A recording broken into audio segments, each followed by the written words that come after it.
Hey y'all, so going live tonight, gonna pull up Reddit and do a little bit of exploring, respond to some things I see there. I thought, why not go with the classic relationship advice? Reddit, it's always an interesting source of drama and just I find I always have insight about the situations. So I did some videos last summer, I think, where I was actually going on this page and screenshotting certain stories and kind of responding in my own way here privately. But I like going live and looking at Reddit. It's just a different experience, and we get it more in the minute. So I don't really in the minute, in the moment. We get that really in the moment kind of experience. So I don't know what we're going to find tonight, but I'm hoping it'll be good and interesting and, you know, will expand our consciousness in some way. But anyway, be sure to hit the like button, share, subscribe, hit the bell for notifications, become a member, check out my Society 6 page, donate. What else can I ask you to do? Comment. All the things. Do all the things because it helps the channel and it helps me. Oh, and you can see my spider web tattoo through my shirt. So that's poking out. That's pretty cool. Okay, well, let's get rolling here on the Reddit page. It's going to be, I'm excited about it.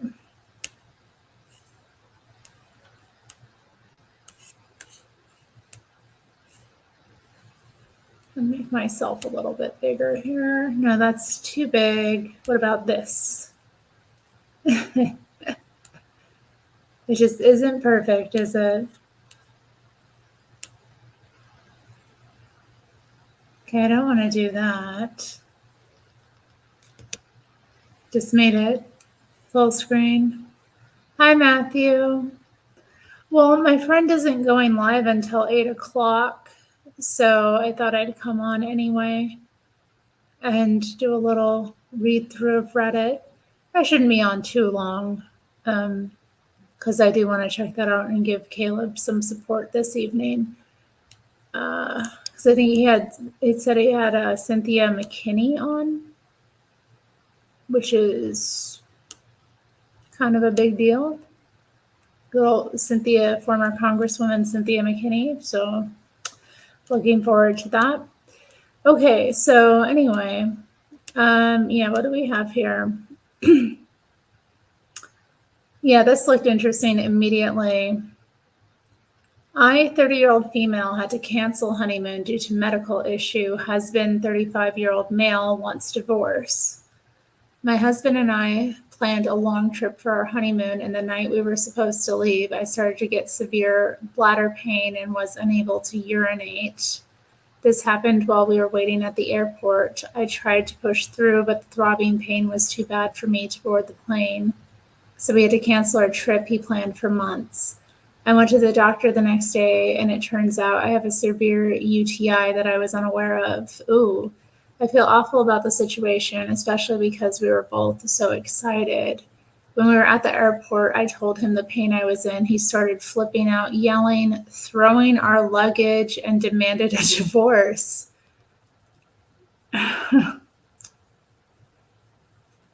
The entire cab ride home, he berated me and said I ruined everything and he wanted me to die.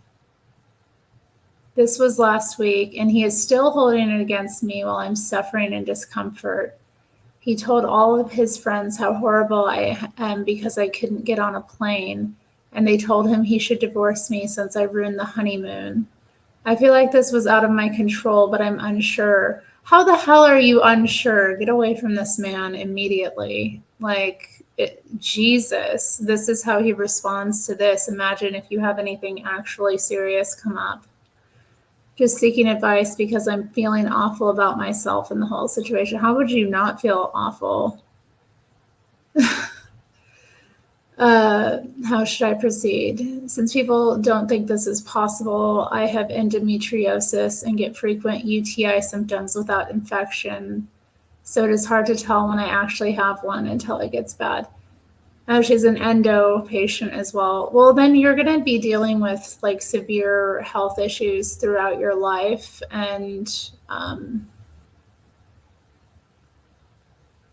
I just don't know. It just strikes me as so incredibly immature and unloving and evil, quite frankly. I mean, your own husband telling you he wants you to die because the trip he planned didn't go through. I mean, my God, what a psycho. Like, get away from that man. I can't. I mean, I don't even know. Like, we don't need to look at the advice. That's my advice. He wants a divorce. I'd want one more. Jeez. How can people be so like? Why would you marry someone that you feel so unkind towards? Like, I don't understand. Like, who's pain and suffering and like, I mean, a UTI, a severe UTI, is not something. I mean, imagine if she had gotten on the plane and they were in a foreign country and she was trying to get care and like being sick. Like, it just, oh, I don't know. My fiance, female 23, wants to call off wedding because I, 26-year-old male, would save my 3-year-old niece before her dogs in a hypothetical fire. How can I explain to her my reasoning? You know what? Get that. We don't need to read that. We know what the answer is there too. Don't marry her. She's crazy. Yeah, I know, Matthew. They're in their 30s, for God's sakes. You're a 35-year-old man and you're like acting that way.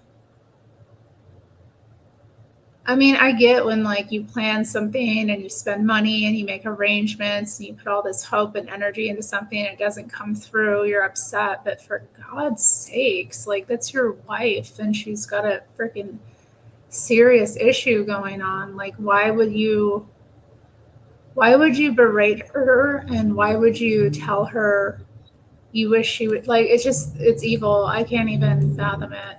Yeah. My childhood best friend, 30-year-old female, ended up marrying the guy I fell in love with. I don't want to be around either of them ever again. They are calling me immature. Do you think I'm being unfair? No, no, that's perfectly understandable. I had something like that happen when I was a teenager. You know, I'd had a crush on this guy for like since elementary school, and he and I were kind of like we had this on and off kind of like it never manifested in anything, although it felt like it was building. And then out of nowhere, like he started dating my friend, and she knew how I'd felt, and it was just I felt betrayed. I felt betrayed by both. I couldn't even speak to them. That was the thing. Like I was just so emotionally distraught by that. Like I couldn't even speak. Like I just couldn't. So I never spoke to either of them ever again. I mean, he he tried like passing me notes because we had a class together. This is so immature. I'm talking about my like high school like emotional drama. But I remember, yeah, he's like, "What's wrong? Do you want to talk?" And I was like, "No, I don't want to talk to you ever again."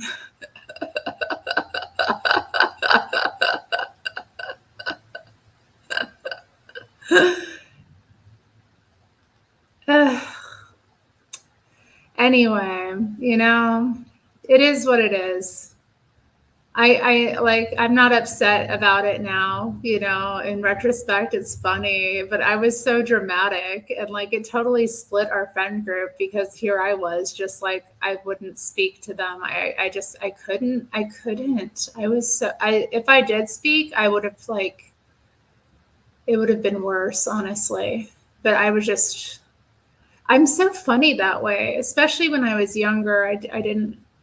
I'm not that good at expressing myself emotionally. I think. And then especially when I was a teenager, it was even harder.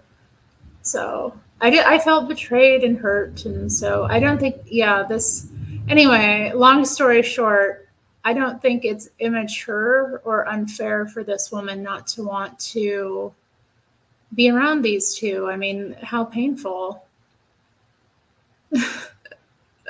Like, what? They're like, you're immature and unfair. Like, okay. And maybe you're immature and unfair to not understand that this is just the way it is. Sometimes life is this way. Sometimes things like this happen. Oh, this sounds interesting. She was getting her, like, as if Jenny says, she's getting her cheeks clapped. I, 32-year-old male, caught my wife, 29-year-old female of 3 years, cheating last month. I want to divorce, but she's good at hiding her affair. Well, then how did you how did you catch her? Yeah, he put their names. All my love left for my wife is gone, and my heart is filled with sadness and disappointment. Not even mad, just indifferent. But my decision is clear: divorce. I want to move on with my life. Luckily, we don't have any children. I just want to ask, how can I divorce my cunning wife without any evidence of her cheating? What are the steps? What are the procedures? What are my options? I thought, well, I mean, are you in another country? In America, we have no fault divorce. He hired a PI to track her movements. Oh, they live in an at-fault state. I don't know. This is a lot of whining. I don't know. I don't know what to advise. Okay, I want to hear the story though. Like, how'd you catch your wife? Was it just coincidence or maybe luck or maybe divine intervention? Because that afternoon I was supposed to board a flight to visit my mom for a few days, who was sick with breast cancer, stage 4, in a different state. But my flight was delayed, canceled, and they booked me on a different flight in the evening. But I rescheduled my flight in the morning because I couldn't have my dad wait for me long hours at the airport and have him go back and forth driving with bad eyesight during nighttime just to get me. So I called to let him know of the situation so he could go back home before it got dark. Oh, this is juicy. Isn't this juicy? I got home that evening. My wife wasn't there. It didn't bother me. I was used to her doing a lot of overtime, and it wasn't enough to raise any suspicion. See, this is the thing. Your wife works.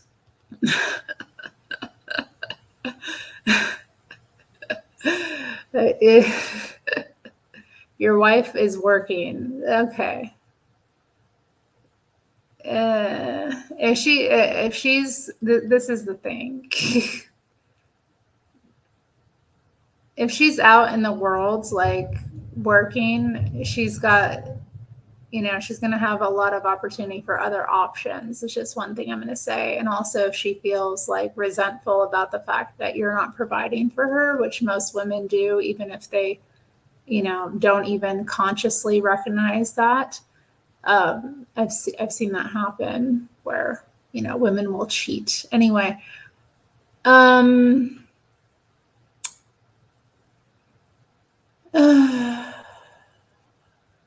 okay, I admit I was pretty gullible at that time, but that night was different. Something was pushing me to go to her workplace. I guess my gut feeling came from several unanswered calls I made to her, and it didn't sit well with me while I was waiting for her at home. As I was slowly drawing near, I passed by someone who looked exactly like my wife kissing another man just outside a restaurant 2 blocks away from her workplace. I wasn't sure if it was her. I was in full denial, thinking maybe I was only seeing things. Are my eyes playing tricks on me? Did I see it wrong? Nah, it's too dark. That's not her. She couldn't do that to me. I just mistook her for someone else. Or someone else for her. But then my mind was in a mess because of the bad things happening in my life, mainly problems with work and family. Oh God, he is a whiner. Look, I want to hear the details. Like, I don't want to hear about your emotional state and how you were like upset. So I took a U-turn and parked my car on the opposite side of the road where they couldn't see me. And to my amazement and shock, it was her. They talked a bit after the kiss, laughing, hugging, and kissing again. Before she got inside her car and drove away, he walked back inside the establishment. They're just like two lovebirds, a couple in love. And mind you, it wasn't just a peck on the cheek saying goodbyes after a date, but it was a long, passionate, ass-grabbing, tongue-twisting French kiss. I stuck there frozen, contemplating, and a sudden realization hit me like a freight train. My marriage is dead. What I saw was gut-wrenching. Every action they took was like a dagger to my heart. Sadness and anger filled me as I cried on the steering wheel. Oh, man. I recognized the man. He was a coworker of hers, a subordinate. Oh, wow. So your wife is a boss. His wife is a boss. And she's like balling the subordinates. Wow. He must have felt so like, oh man. Oh man. I also saw him a few times before. She also mentioned him during our conversations, but it didn't bother me because I fully trusted her and didn't mind any of it. Again, gullible. Eventually, I got home. She was shocked to see me and asked jokingly, "Oh, honey, you're home early?" I replied, "Yeah, I got back a few hours ago. I went out to unwind with some beers. My flight got canceled and rescheduled early in the morning, so I need to sleep. My head hurts," as an excuse so I could avoid her.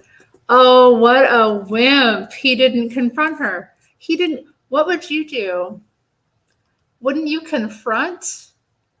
I wouldn't even I'd be getting out of that car right there. Like, who the F you think I am? No, no, no, no, no, no, no. Like,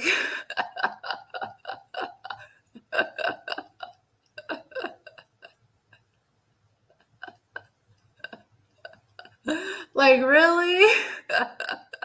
He was like, my head hurts. Like, man, he's gonna turn into a Sigma too. He's gonna get like extra beta and like go dark.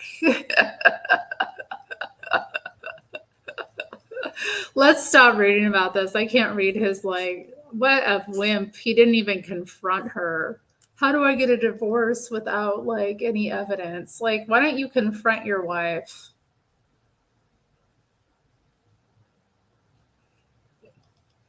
He's weak and she resented it. Yeah, of course. Very, yeah. Well, I mean, like, I don't know. I mean, that's so weak. Even in this circumstance, he's weak. Like, amazing. I can't even imagine. I can't even imagine like you witness your wife doing that and then like, I mean, it's good not to lose your head, but I don't know. I think a little bit is called for. And he's just like, it's also just like he's so resigned. He's so resigned to it as well. Like, what a story. Yeah, I know. And all about his emotional like landscape. My head was in a mess. Okay, let's see. We got some ad for some sort of drug.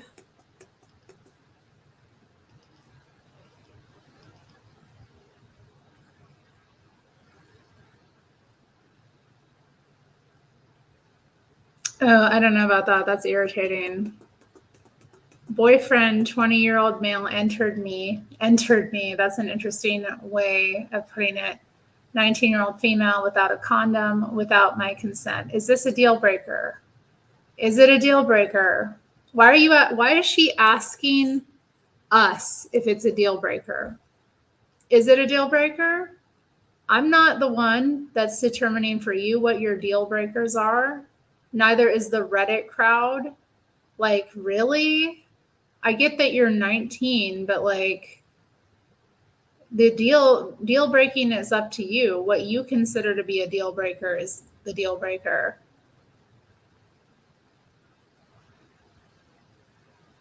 We know what I think. She shouldn't be having sex with him to begin with. And if he's going to behave like that, like, definitely not.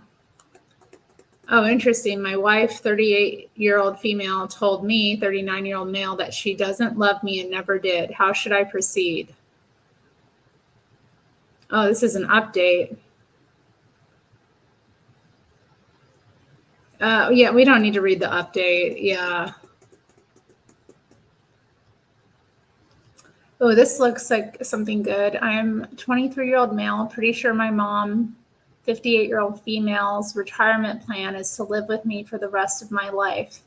She's presently has no employable skills, and I can't envision any scenario where she could afford to live on her own. So do I not to get to live on my own? Will I live with my mom forever?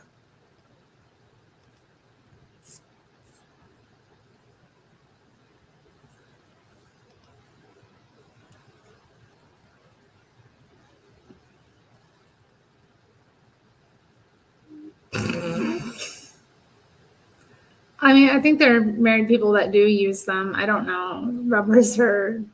Is that a rooster?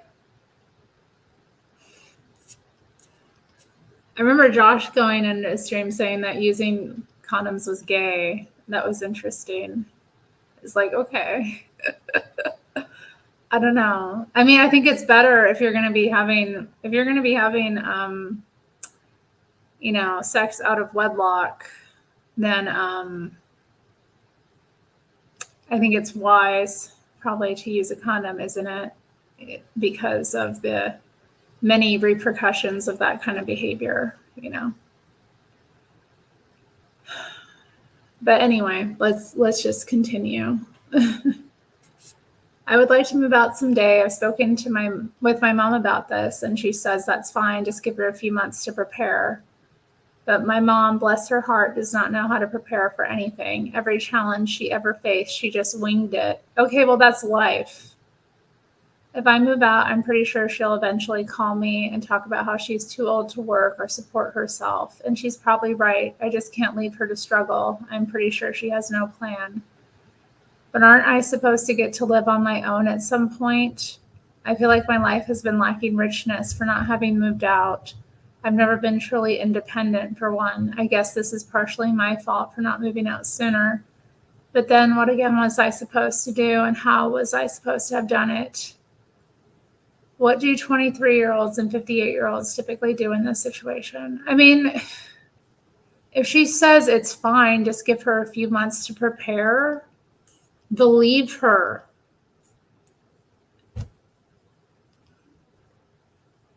Like, why is he? It's like he's more invested in it than she sounds like.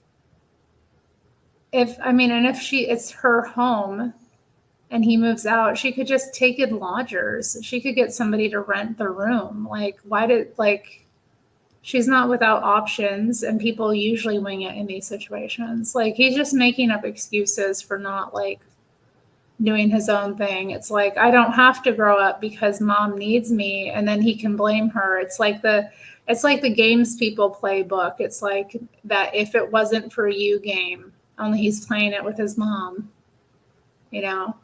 He can blame his mom for why he isn't developing, when in reality she's not holding him back at all. And she was an adult, before he ever came into being, maybe, I don't know. I, female 26, do not want my husband 26 in the room when I deliver. How do I broach this subject? Well, he shouldn't be in the room when you deliver.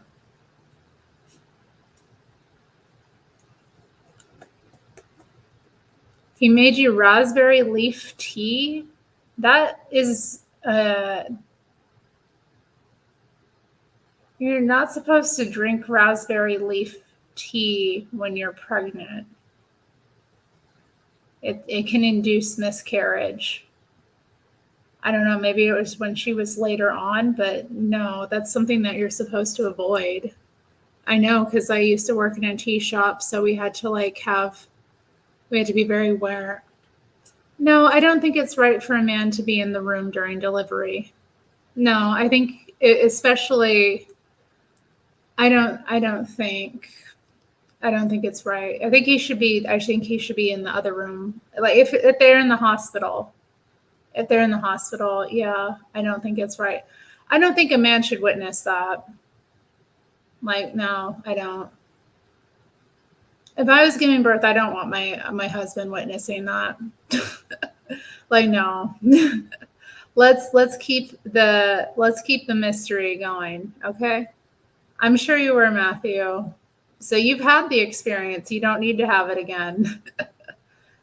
I think, it's best not to. I think it's better to have like your mom there or something. I don't think tell me you want breastfeed. That's Matthew getting all upset. Matthew's mama spirit coming out. Tell me you want breastfeed. Why? That's quite a leap. Why would that? Why? Because I don't want my man watching that happen to me down there. Why does that necessarily follow that then I would not breastfeed my children? I don't think that follows at all.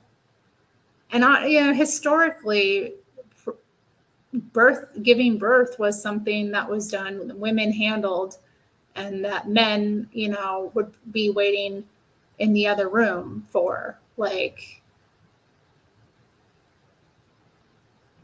it just doesn't, I don't think he needs to witness it coming out. That's all I'm saying. I don't want him witnessing it coming out. I don't think I think that can, I know what it does. I know what it does in relationships, and I don't think it's a good thing. And I just want that mystery. I've never given birth, but I'm just saying, the women I know who've not had their husbands in the room tend to have better sex lives in their marriage. So, NT ways.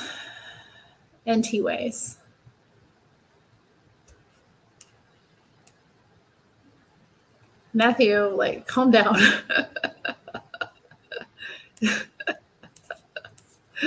Dang, Matthew, calm down. Oh my God, this sounds extreme.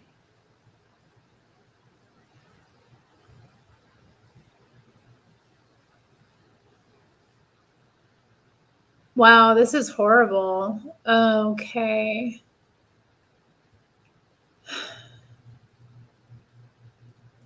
Made sure I ate, went to every single appointment, advocated for me loudly multiple times during birth. The doctor who was on the call at the time did not have the best bedside manners, and my husband's advocacy was instrumental in making things go as I wanted them to. Things have drastically changed in our relationship since then. As my previous post recounts, he was talking to other women about a year ago. We very rarely have sex, and it genuinely astounded me when I got pregnant because when we had sex, it had been about a month. When I learned I was pregnant, it was a complete shock as I had an IUD at the time. His first reaction was to tell me he was leaving, that I am ruining his life, that I need to have an abortion, and that I don't love our daughter because we cannot afford a second kid, and bringing another child into our family would quote unquote ruin her life.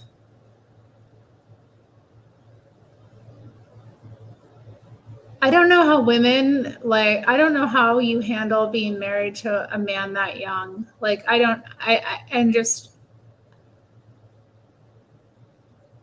Wow.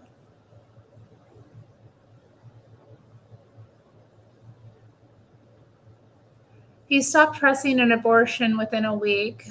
He pressed for more than once. Well, but he told me he would likely be very unhappy in our new life and made it clear he did not want the baby. Although his attitude has since become more neutral, he doesn't ask about my pregnancy, but is not outwardly negative when I mention the baby or my prenatal health. What hell is she in? Oh my God.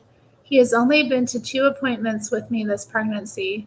He says it is because he needs to care for our toddler, which I get, but before I was on maternity leave, he would regularly, about once per week, ask my mom to watch our daughter so he could go golfing with his friend. I have not made any moves to make childcare arrangements for him so that he can attend the appointments, as he is a grown-ass man who has proven he is capable of making childcare arrangements for himself, and he has taken no initiative to do so for these appointments. Lastly, he has not been emotionally supportive of me this pregnancy. He games until 4 and sleeps until 11 till noon, leaving me as the only caretaker for our toddler. Oh my God. Oh my God. Anyways, is it appropriate to not have him in the room for this delivery? I am honestly really scared to give birth alone. The thought of my mom there is uncomfortable to me as well. I love her and have a good relationship with her, but feel so uncomfortable with the idea of being naked and birthing in front of her. I don't have any sisters or close female friends, and I do not know what to do. God, she must feel so alone. Any advice would be much appreciated. People have birthed alone. What was that like for you? How do I even begin this discussion with my husband? Should I suck it up and let him be there?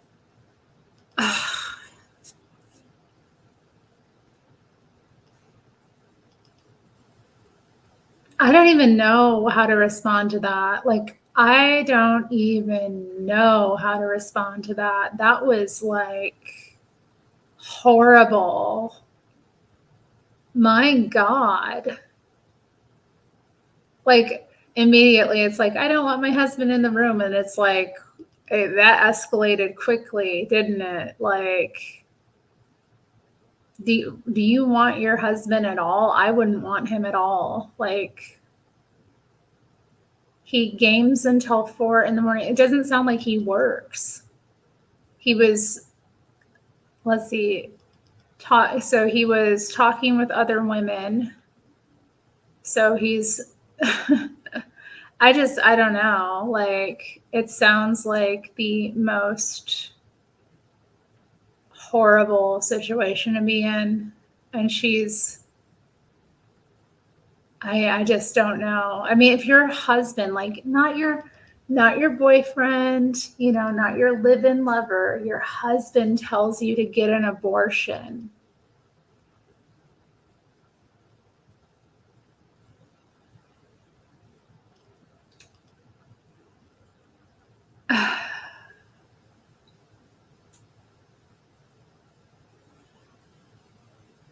I mean, I don't know. Like, this is the kind of situation, like, she needs to, like, figure out an exit, like, right away. Right away. I don't even know. Like, it sounds, she's on maternity leave, so she's working. She's working.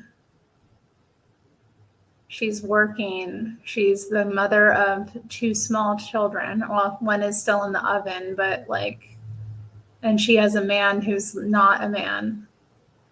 Unreal. And you're writing to Reddit, like, good God. 2 coworkers, 25-year-old female and 35-year-old male, are having an affair. How can I inform the wife? Mind your own business. How about that? It's not your place. Why are you getting involved? Like, I don't know. What do you all think? Because I think that's a situation like,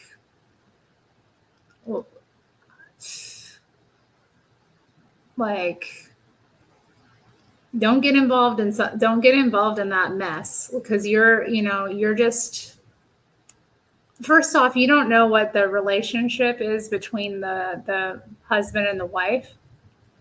So you don't know what you're getting yourself into. Like, and you can have your opinions about it, but like, the moment that you like step in and do that, then you're kind of putting yourself into it, the situation. And it's like, you don't know the wife, you know them. Why are you starting with the wife? You know, like, how do I inform the wife? Why don't you tell them up front what you think about their behavior before you go to the wife? I mean, that's what I think is most appropriate. Like, why are you going to a stranger about the situation, like, instead of just dealing with people you actually know?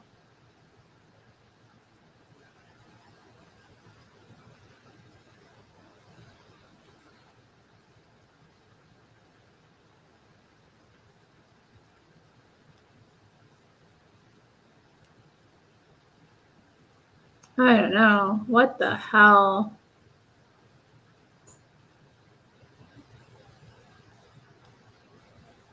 Oops.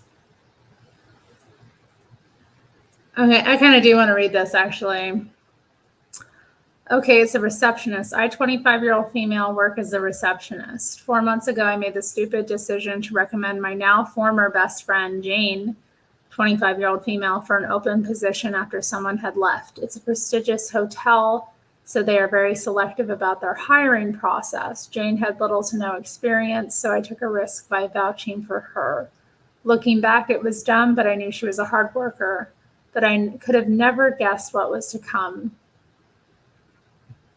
I trained her during the first month, and she picked things up quickly. After that, we began working separate shifts. It was around this time I started noticing a weird dynamic between her and John, 35-year-old male, or 35 plus year old male. So you don't know how old he is. Okay. Our chief receptionist. Yeah, our chief receptionist. Beta. One night when I arrived for my shift, I found them acting all giggly and their body language just seemed off. They didn't notice me at first, but when they did, they tried a little too much to act cool, which raised some red flags. There have been too many similar situations over the months, but I tried to deny it. John just had a baby, and his wife comes at least 4 or 5 times a week, sometimes with the baby too. Jane sees this as well, and I just couldn't think she would do something like that. But the awkward tension, quick glances, and giggles just wouldn't quit. So I brought it up 2 weeks ago when we were out for drinks. I was floored by her response. She confessed in a playful manner, almost like sharing a dirty secret. She said they couldn't keep their hands off each other and that she had wanted to spill the tea but didn't want to involve me in the drama. When I brought up his wife and their newborn child, she said she didn't care. Apparently, John told her they had been sleeping in separate beds, and his wife had stopped caring about the marriage after the pregnancy and other BS like that. I wouldn't believe that for a second. And so what? Sleeping in separate beds is normal.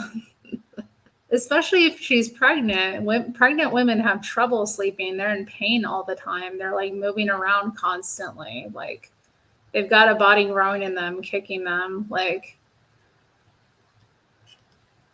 well, y'all going off. What are you talking about? Hold up.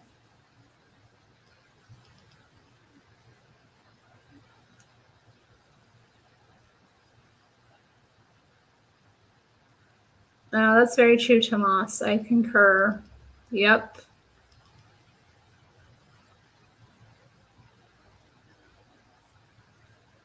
Feminist programming.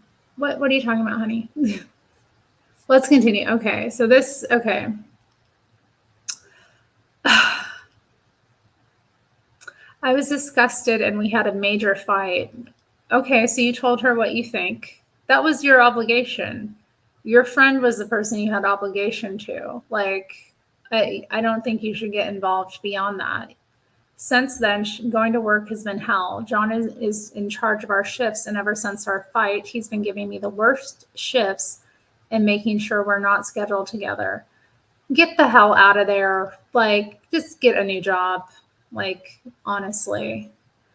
I've considered telling the wife since day one, but I don't have any proof. I mean, you really wouldn't need proof. It's not like a proof thing. It's just you shouldn't get involved. Same with our manager in HR. Yeah, I wouldn't. What are you going to tattle on these people? They're adults. I texted Jane saying, tell your boyfriend to stop giving me the worst shifts, hoping for a response that could serve as evidence, but she didn't reply. Well, Jane was smart not to. 1 week ago, someone got sick and I had to work with the 2 evil F words. Wow. She's very invested in this and very angry about it. Like, I really get either. It's just interesting the way some people like respond to other people's infidelity. Like when they get like this about it, it's always a red flag to me. It's like, yo, like it's wrong. It is wrong. I'm not denying that, but like, why are you so upset? Why are you letting it like get to you when it's not happening to you?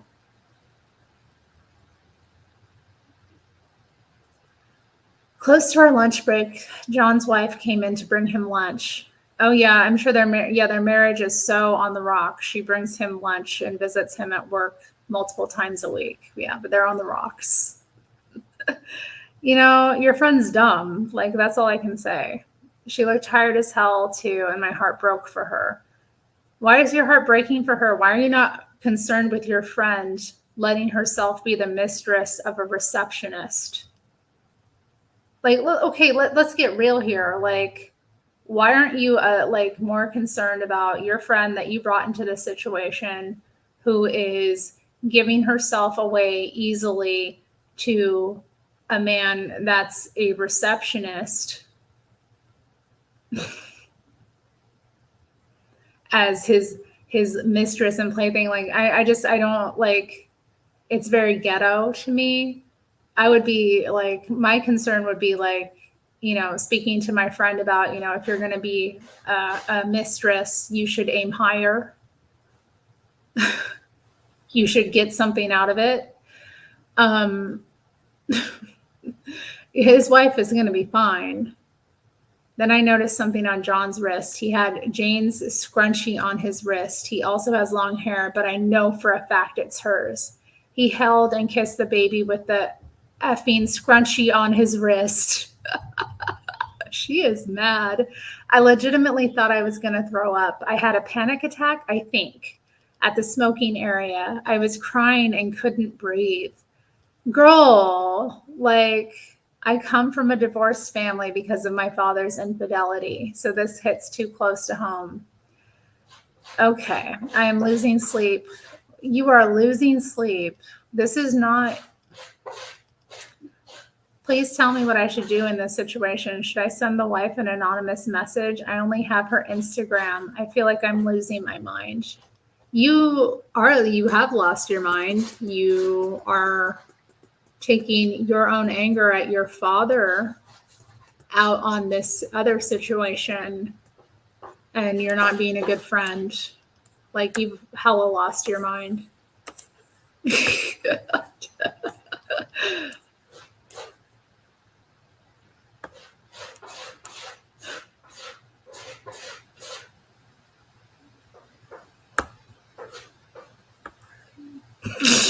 Tattle. Yeah, I know. Just laugh when she gets pregnant.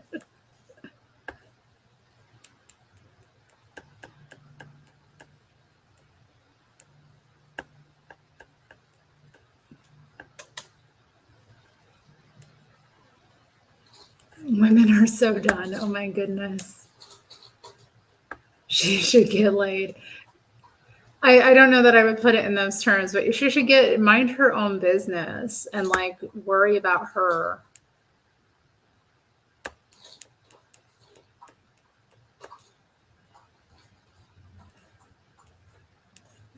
She had lost an opportunity to know herself. I'm like, you know, how would I go about this? It's not your business. When these things come up, like, you may think it's wrong.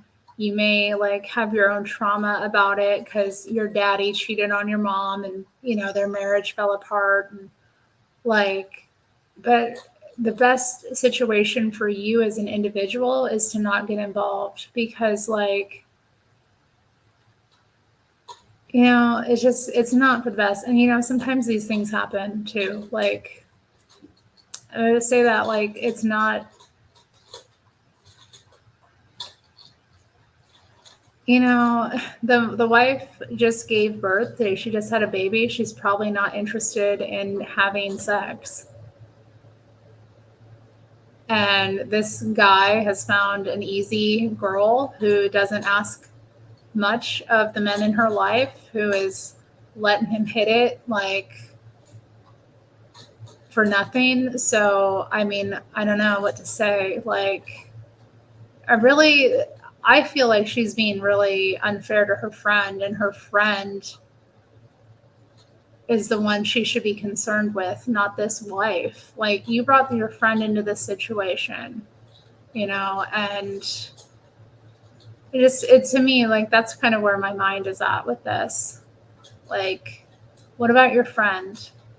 Like, I get being angry at her and like telling her off, but at the end of the day,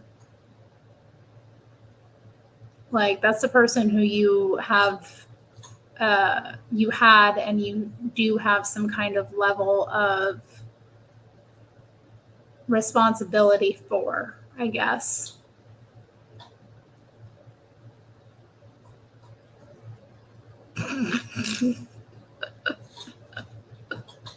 Oh my god. Yeah. Oh, yes, I've heard that. I've heard that, Matthew, about many women. But like after birth, like, I mean, they lose all those hormones, and there's the physical recovery and like the way they feel about their bodies. A lot of women want to take a break from that for a while.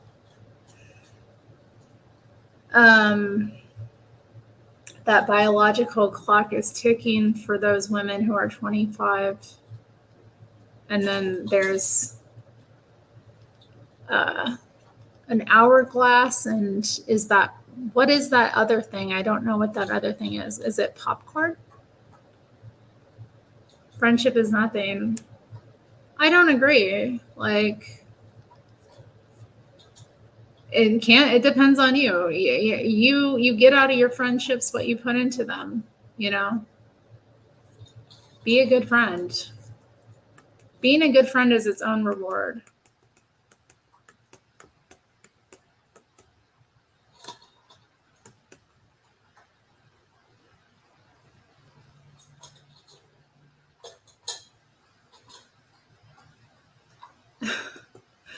Loser. Oh my god. Oh, this sounds interesting. I, 26-year-old female.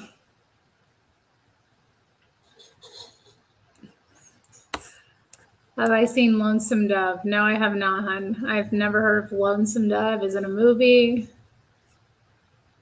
Okay, so I, 26-year-old female, feel like my husband, 30-year-old male, and I have had too many children, and I'm starting to resent him for it. How do I stop that? Go on birth control. Duh. Like, what? Isn't that obvious? My husband and I have been married for about 4.5 years. We have 3 daughters who are 3 years old, 1 year old, and our youngest is 3 months old.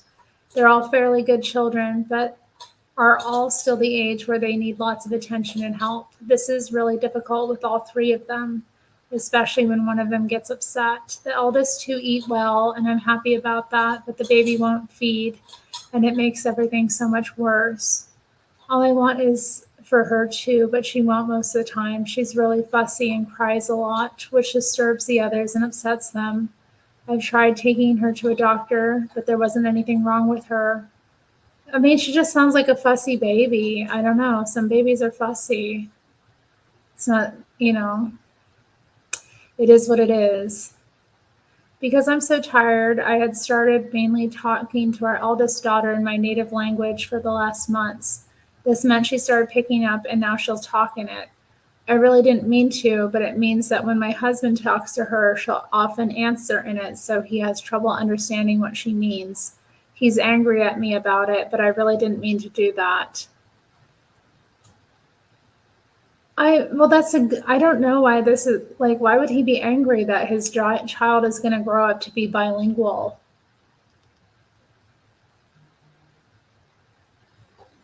And people like get angry about the stupidest things. Your daughter is going to, well, all of your daughters, like, hopefully will be able to speak more than one language, which will be an asset to them. That will be a skill that they'll always have. They'll always be able to find work if they're able to speak more than one language fluently.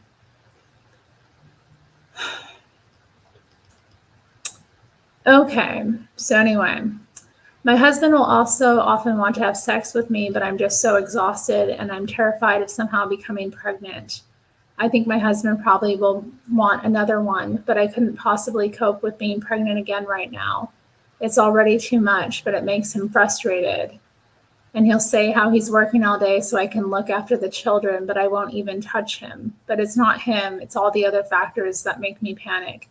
Get birth control, hide it. Keep it in your purse. Keep it with your tampons. What do you want, lady? Come on.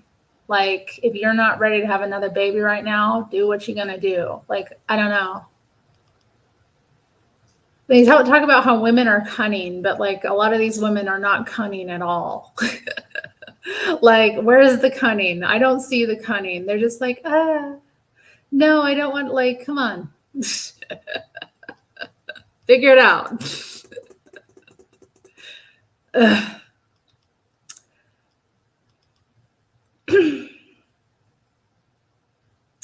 I'm just exhausted and tired of the constant crying and complaining and screaming. My husband doesn't seem to get that this is just too much and that it's actually really difficult for me right now. I feel horrible being selfish, and I know I'm very blessed with 3 healthy children, and I should be happy, but it's really hard to be at the moment. I do everything I can to be a good mother to our children, but it just doesn't seem to be enough. I can't even adequately feed our baby. I've caused one of our daughters to speak in the wrong language, and it feels horrible. No, your husband's being a baby. He's not with them all day. Like, what can he married a woman who speaks another language. I don't know. I don't want to resent my husband for all of this, but sometimes I do anyway and feel awful about it. Sometimes I feel like I don't want any of this, and he doesn't seem to understand how I feel. Yeah, get on some birth control.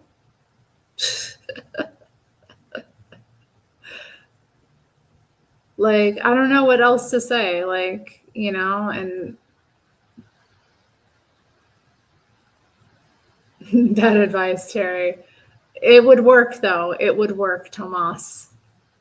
My advice is not bad. It's, it might not be, morally straight.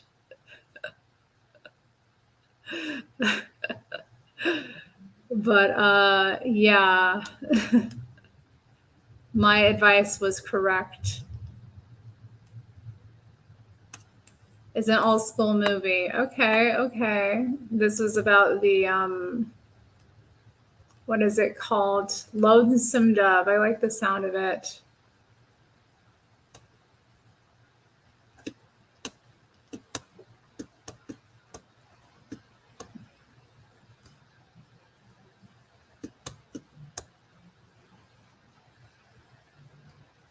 Okay, this is Bosco. Most men are not going to go for that, especially if they've like been having sex without a condom. It's just not. I mean, if she wants to like take a break from having kids for like a year or 2, then it's really the best thing. Because she does sound overwhelmed, and it would be overwhelming to like have a baby that won't eat.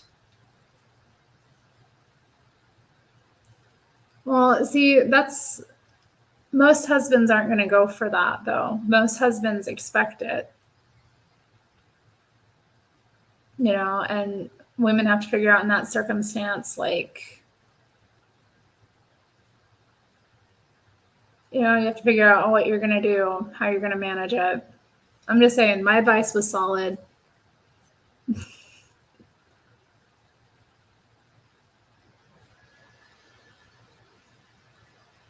Those passports are flying off the shelves, ladies. Honey, it's not hard to get a passport. It's not an achievement. Anybody can get a passport, okay?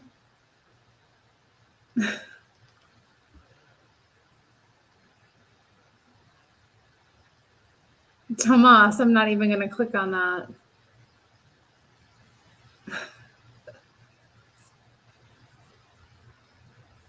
Well, okay.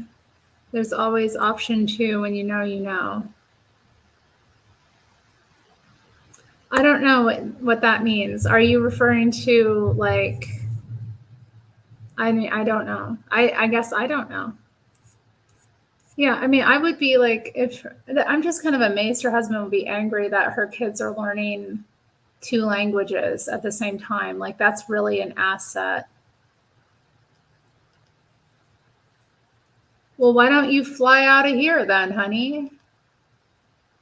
Nobody here cares if you fly across the seas and go sleep with prostitutes in another country. That's not interesting to me. You go ball out with your little paycheck out in like fucking Thailand or wherever you go. Okay, honey, I'm not impressed.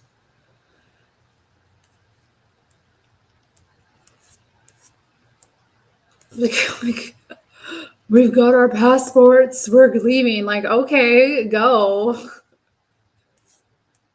You think I don't know what goes on? You're not like, this is so funny because it's like always the guys that whine about Western women. They always whine that we're too demanding and we don't do nothing and we're not feminine enough. When in the reality, it's just that they can't afford to, keep a Western woman. And so they go across the seas to these third world countries, with their little paychecks that don't stretch very far in America, but, they can go out to these third world countries and they can pretend for a little while that they're the man until their money runs out and they got to come back to America and go do it all over again. Okay. It's embarrassing. All right. Like, so if you want to go do that, you complain about us here. Matthew, you be careful. Those Filipino women will have you bring in their whole family home with them, okay? All right, you watch out. These women in the third world are not what you think they are. If they are traditional women, you're going to have to deal with them in a traditional way. And most American men aren't even prepared for that. So it's just, yeah, maybe if you could pull Fairhaven. She's nice, isn't she? Fairhaven's sweet. I like her. I love Filipino women, though. They're badass. But I'm just saying, you watch these women, you see what they do. A lot of these women have no problem. They see you as an easy mark. They are not dumb. They have the internet too. Okay. They know what they're doing. They know what you're doing. And it's like these passport guys keep taking losses too. There was that Irish guy in Kenya recently who ran out of money and he had used his student loan money to go there so that he could pretend to be a man there. And apparently he has kids in Ireland. It was a horrible story. I'm like, you're a man that has children and you're going to a country you don't have any ability to work in or any knowledge of, and you're just taking this little small amount of a few $1,000s you have and spending ridiculously and leading with your pocket. It's so interesting. Here they're very stingy with us. That's the thing. They're very stingy towards women in their own community, and they complain about us being gold diggers or whatever. They always throw that kind of thing out, but then they go to these other countries where that dollar stretches, where that dollar is worth something.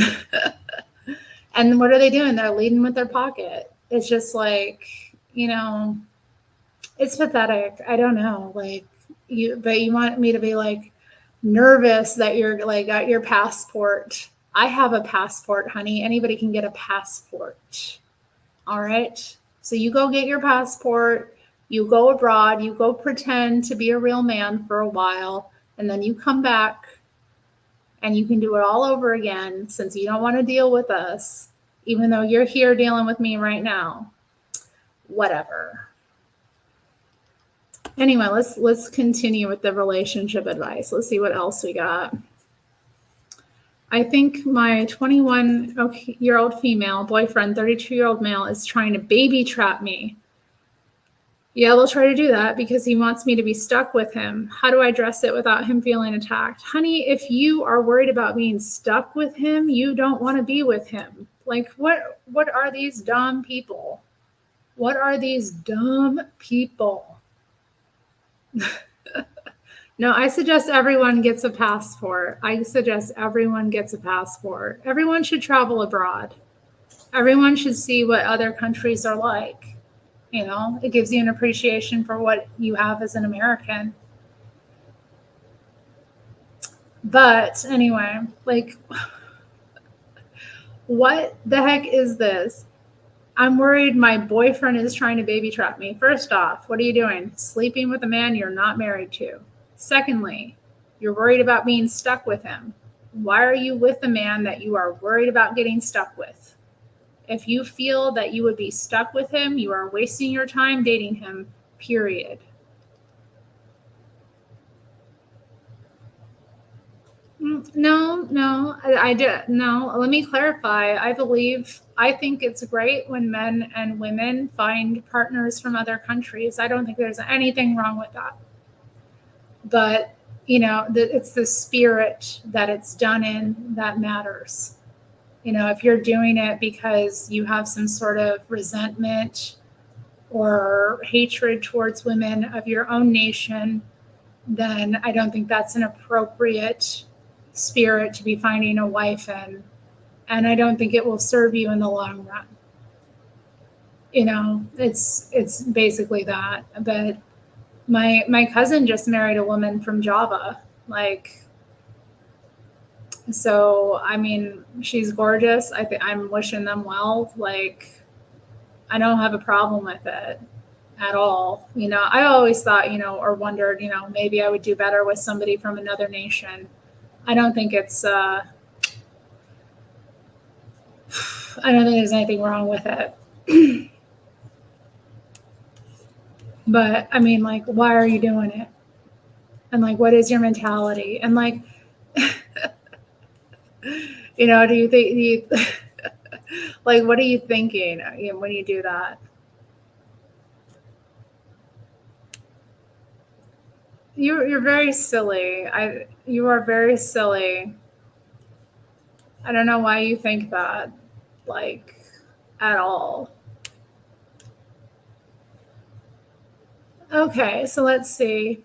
Yeah, I don't even think I want to read this. I think I've said enough. Don't be sleeping with some guy that you don't want to get pregnant with. And if you're worried about being stuck with someone, don't date them. Because that right there tells you that they're not the one. My female 28 boyfriend, male 30, brought home a couple and tried to spring a swing on me after I got home from work. How do I go about this? You are living with your boyfriend.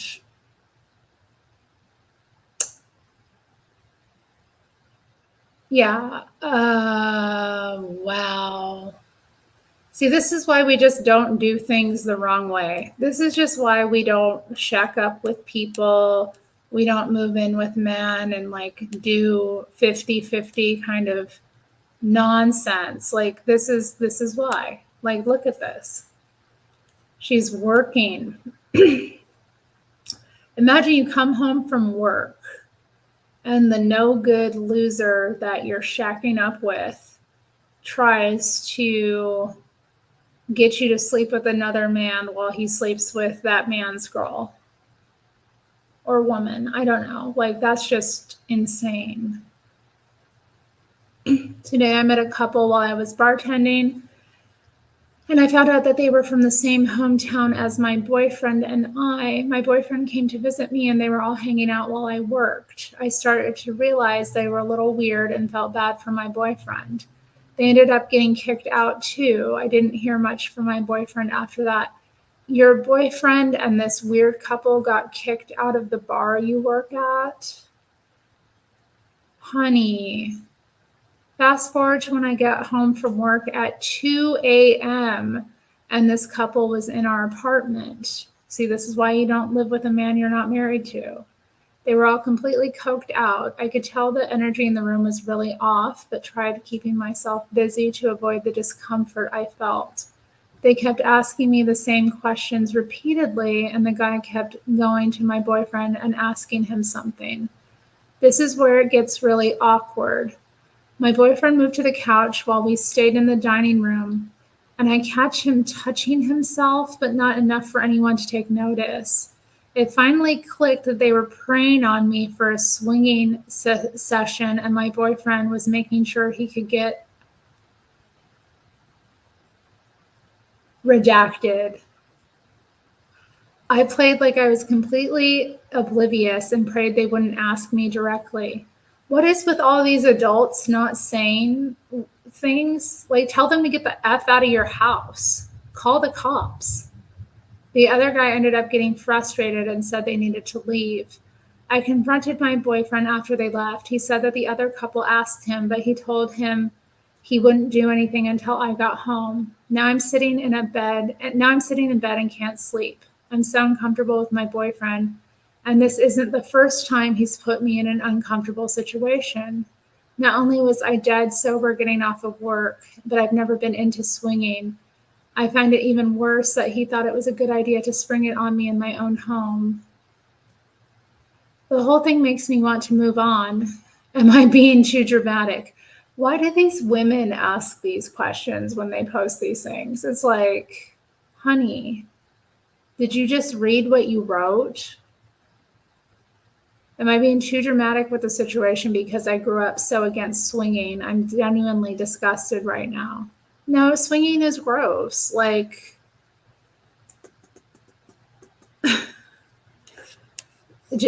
what the what the heck? AI wrote these stories. No, I think these are real. What's going on here? This chat is going too fast.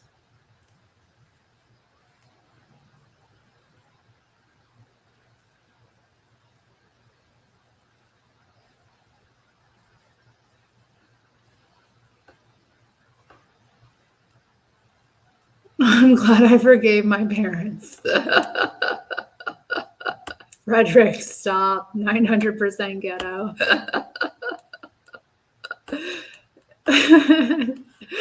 Oh my goodness. Beautiful, well-mannered, obedient, submissive, homemaking women abroad, no filters. I know, and they got that real hair too. They got that real hair.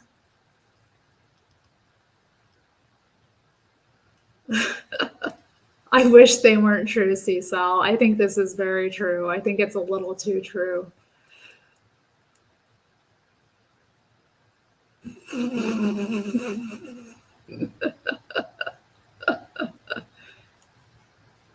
I know, for real. I used to love swinging when I was a kid. Yeah, but I think 2 a.m. in the morning is a little too late to go out with the random weird couple that, is coked up in your living room. Hmm.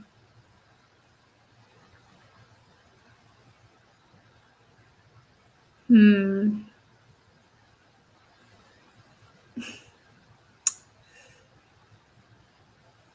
Hmm.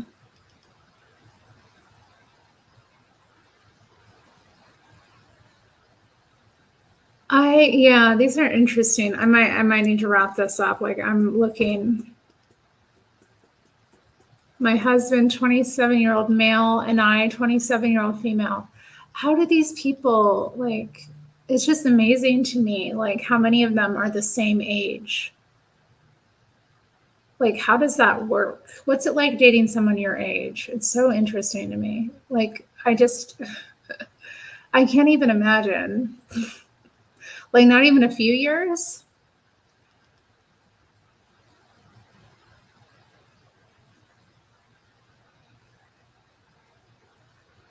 Hmm.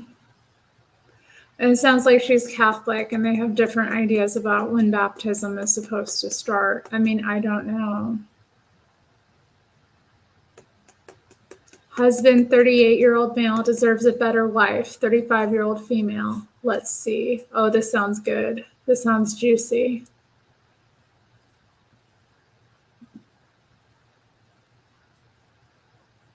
I didn't see that. Was he? It must have been after I left. Okay. We've got 2 young children and we've gone through a few major challenges: infidelity, broken trust, and backstabbing. Yep, those are major challenges. I feel like I'm seriously failing as a wife. I'm doing a bit better as a mother.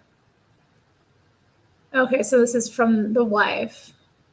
I'm so tired. I hardly feel like doing anything. I work full time, cook, clean, extracurriculars, but I'm failing as a wife. He also works and is hands on with the kids and home. Honey, what are you doing? See, like, this is the thing. Like, don't marry a man your age who's going to put you in this kind of situation to begin with. Find a man older than you who is ready and willing to take care of you so that you can be a mother properly. There's no reason why you, as a mother with 2 young children, should be working full time and then having to come home and do a second shift. And then, like, your kids are suffering from that as well. I'm failing as a wife. I mean, and then how do you even have energy to, like, yeah, be a wife? I'm so afraid he's going to cheat again. I'd rather just walk away in one piece than be broken by that kind of betrayal. Despite the cheating, he's a good husband, and I think he deserves to be with someone who makes him happy. Neither of us is happy. We have moments when things seem okay, but they're too inconsistent. The kids are also causing issues between us. The stress they bring is a lot. I'm slowly giving up. I really don't know what to do. I'm okay to be by myself, but it will hurt to see him with someone else. He deserves better. Honey, why do you think he deserves better? He doesn't deserve better. Why does she think he deserves better when he's, like, cheated on her in the past? He's broken their marriage covenant and her trust. He has her working full time. He's put you in a situation where you can't be a wife. I mean, you agreed to the situation, but, like, why do you think he deserves better? He doesn't deserve better. If he deserved better, he would be a better man. That's sad. That is sad.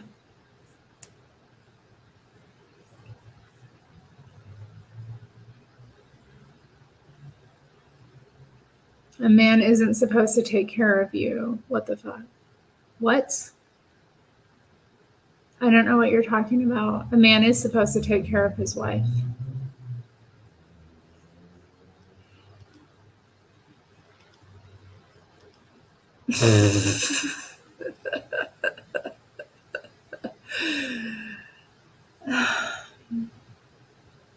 I don't bring anything to the table, okay?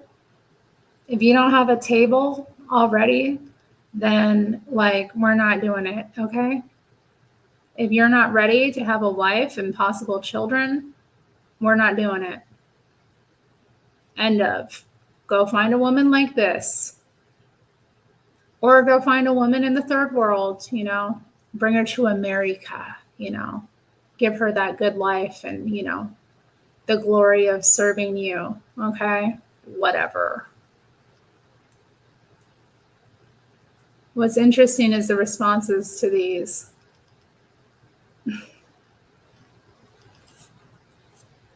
What do I have that a billion other women don't have? A brain.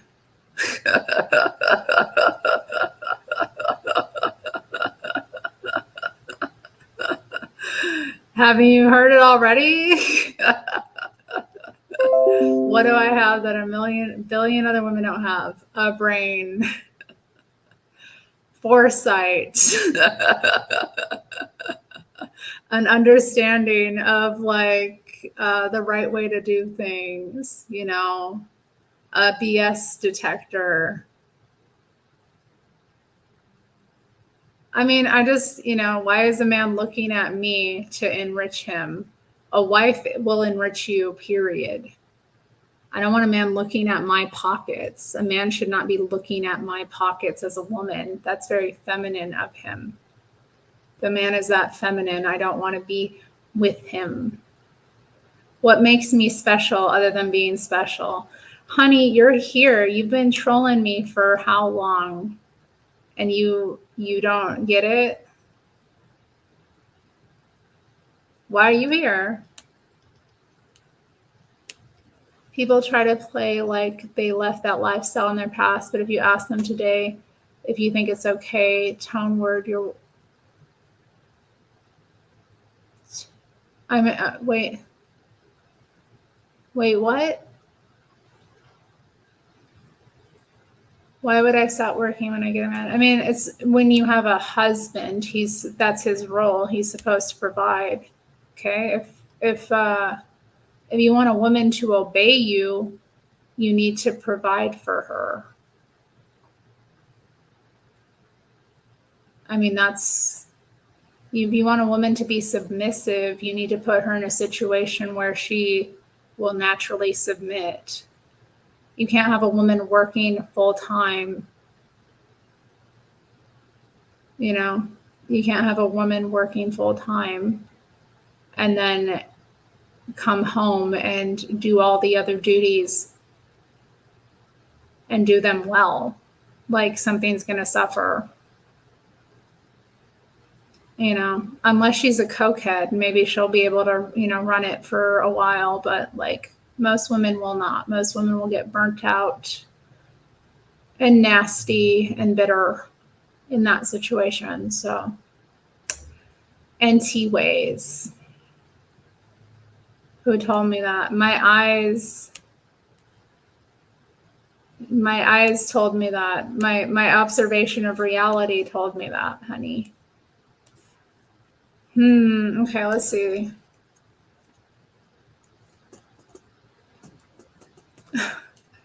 $25-year-old. God, here we go. They're both 25. 25 is a great age. You ever notice 25 is an age where things tend to happen with people? You watch that age. There's something going on with the 25-year-olds. So they're married at the age of 25. They're both 25. And his wife jumped into a situationship. What is a situationship? I keep seeing this word. I don't really understand what it means. It means you're not actually dating or a couple, but you're like, what? Doing things that couples do? I don't understand. Yeah, so she jumped into that immediately after we agreed to separate and lied to me about it. We had a conversation early into us separating that we wouldn't see other people while still living together. She lied straight to my face about cutting it off with a guy that she was casually speaking to. They spoke for a month and a half and kissed. I found out by going through her Apple Watch. Yes, I invaded her privacy, and that's a loss of trust from her too. And found their chat. Y'all are separating. Why are you separating? I assume that you're separating because you want to divorce. So why are you acting this way? It sounds like you're both way too immature to even be married in the first place. I feel so betrayed. This is something that I never saw coming. We are still married. We still live together, and we are raising our daughter together. Oh God, they have a child. Of course. How do I move on from this? All I can see when I look at her are the texts they sent to each other. We were talking about maybe working on it in the future after we've had some space, but it's so messy now.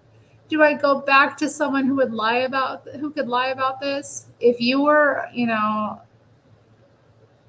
you shouldn't be separating in the first place. You need space. I mean, what, like, babies having babies. I'm working on myself right now, gym, social activities, new friends, new job, and I desperately want this to work out with her. I love her more than anything in the world. At what point do I call it on my end? Well, why are you telling us? You need to tell this to your wife. You need to be a man. You need to go to her. You need to be emotionally vulnerable with your wife and tell her what you really want. Tell her you do not want to separate. Tell her you want your marriage to work out, and tell her, what you really want. Because honestly, this is just so like weird. It's so weird. Reading this is so weird. Like, you're separating, but still living together. Like, how about you go to your wife and be a man and tell her what you actually want? Tell her you don't want this. I don't think a lot of people realize that they just need to like communicate. So dumb. Oh my gosh. We have been on here for a while. Hold up. Let's see. I guess get so into these.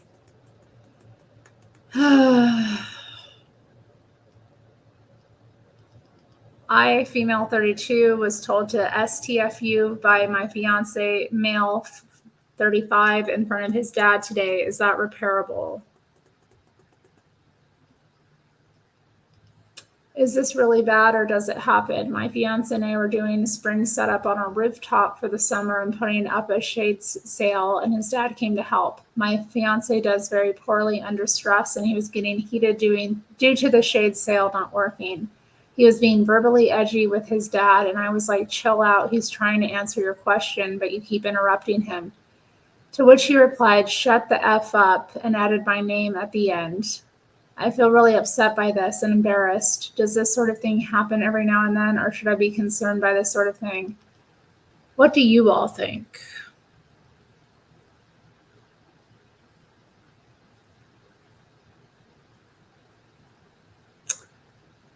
Because I don't know.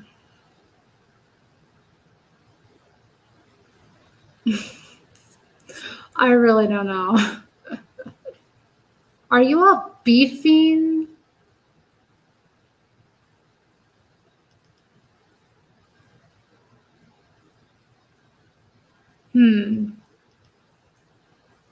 Oh, it's only 8:57 here. I will be getting off soon though. Yeah, it sounds like it could snowball. I don't know. Yeah, I don't know. This looks interesting. My 34-year-old male girlfriend, 32-year-old female of 12 years said no when I proposed to her. What I do?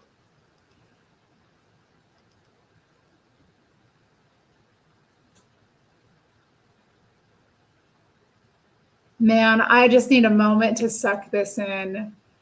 My 32-year-old female, or my girlfriend, 32-year-old female of 12 years said no when I proposed to her. Like,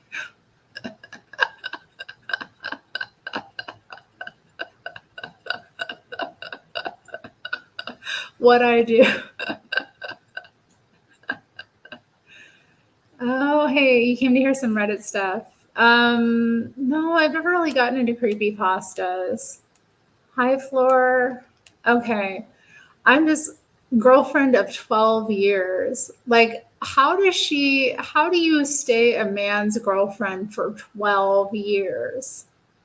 Like, what's that like? Like, I just, from my perspective, like I think, you really shouldn't be entertaining a man for that long if he's not moving it towards marriage. Like, maybe she's not looking for marriage. Maybe she doesn't want marriage. Maybe that's it. But like, this title alone is kind of blowing my mind. Fred, come on. And no, I think that's okay. I don't even want to click on that. No, I do not think that that is okay. I think that's criminal. I think it's abuse. And I think it's not the way that a man should treat the woman that is his wife. You know? That to me is like really appalling. Like, I don't know what else to say. Like, that's not the way you should treat the woman that you've made these vows to love, honor, cherish. Like, what the hell? And there's nothing about that is, some Christians think it's okay. How is that okay? It's not okay. You shouldn't like, I believe that, when you're married, you should make yourself available to your spouse. I think that's correct. But like, there's certain circumstances where it's just not going to happen, and if they're having problems, or if, there's health issues or physical issues, like,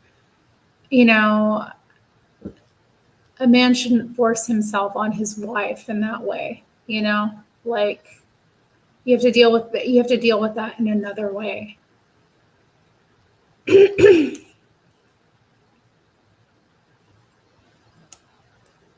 Ask my chat who thinks it is okay. I don't want to know. I please don't tell me. Like, I'm just not. No, you should honor your spouse regardless. But like, your wife, like, if you're a man, like, be gentle. Okay. I spoke to her last night. We had a long and somewhat awkward conversation. She said that she really wanted to get married and that she didn't expect a ring after 2 years. Okay, maybe the 12 years. No, he repeated 12 years. Okay. She just wanted to talk about it at that time to plan a better future together. When she talked about marriage, I told her it wasn't the time. Still, she waited, and when she turned 28, she realized that the ring was never going to arrive. She said she no longer wanted to get married or live together. She appreciates her own space, and even though I spend time with her in her apartment, it is still her own space. Regarding children, she does not want to have children, but even when the baby arrives, we will not live together. It would be like sharing custody and going out together as a family. So she's pregnant and still being a couple. She also mentioned that she needed 6 months to a year for her body to detoxify from the contraceptive, but she will consult her gynecologist. Okay, so you live separately, you are not married, you're in fornication together, and you're planning to bring a child into this situation. She said that these are her terms and I was completely free to accept them and continue the relationship or break up and pursue what I want. And I really don't know what to do. I really regret not giving her the ring sooner. Yeah, you should. You wasted a lot of her time. And honestly, it just sounds like she wants to be done with you. That's what it sounds like, but she doesn't have it in her to break up with you.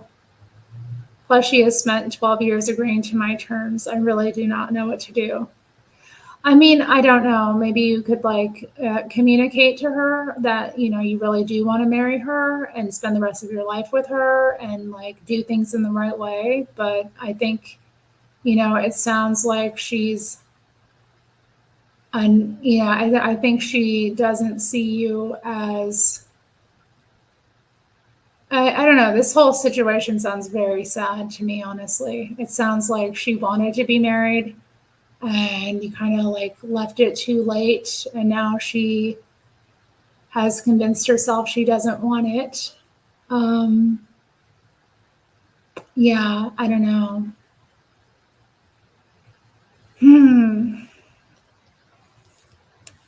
This looks interesting too. My 49-year-old female husband, 59-year-old male, has been neglecting our daughters ever since our son was born.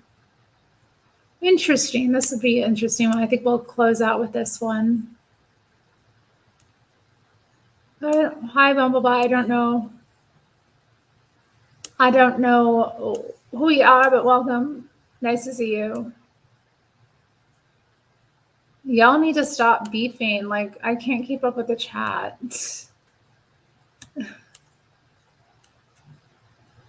Okay.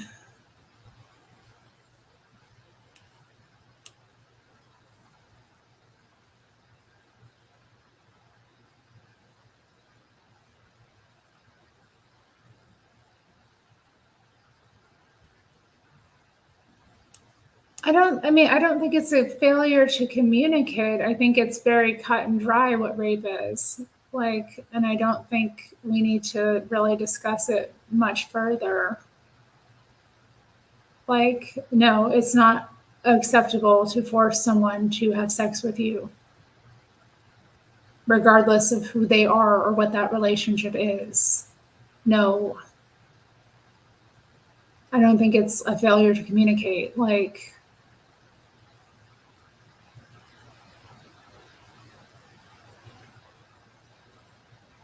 I think that, ideally and in the correct way, you would submit to doing that with your, husband or wife. But, if there is some sort of contention or, someone doesn't want to, it's wrong to force them to.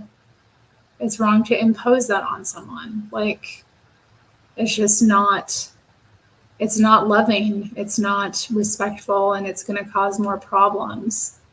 And it's, it violates other sorts of things in the covenant. I don't think it's right. So I don't know.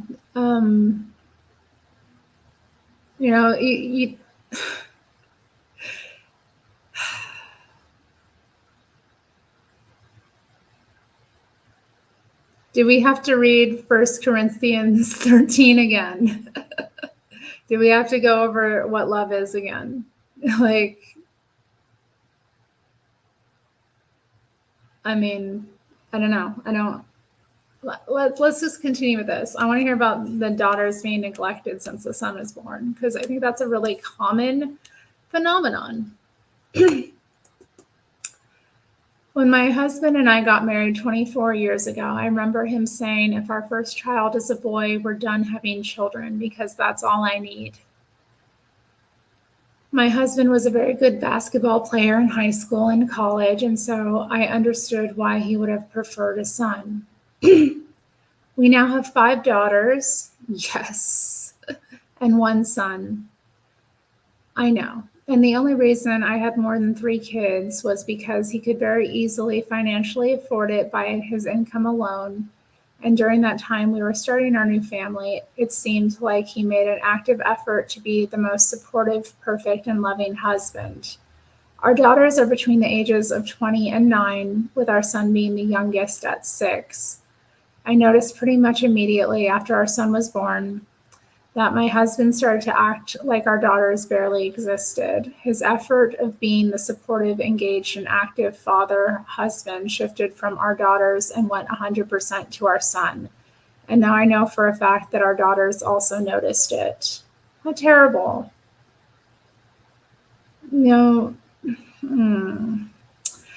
Our 17-year-old daughter had a conversation with me in private in which she got emotional and told me how my husband has treated her like a stranger ever since our son was born.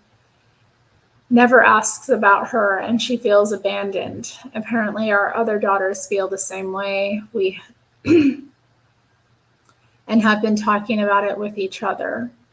I guess I might have been in denial because a part of me honestly thought my husband had just become very engaged for our son, especially early child basketball. Okay, yeah, daddy's trying to live through his son here, making him do basketball. Parents. But now I realize it's affecting all our daughters in a very negative way. I mentioned our daughter had told me, okay. I mentioned what our daughter had told me to my husband, and he blew it off as her being an emotional teenager. This is a situation I don't even know how to begin to get a handle on. Does anyone know where should even start? I mean, I don't know that you can do anything. Like, this is his choice. This is him. And he told you immediately when you got married that all he wanted was a boy. And I find it very sad that.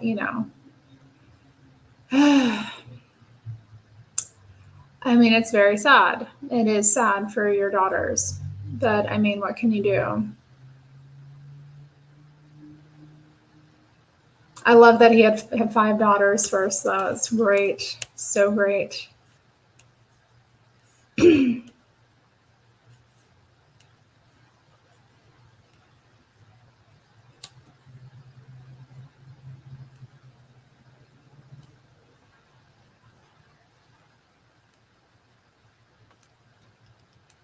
we all stop fighting? Stop fighting.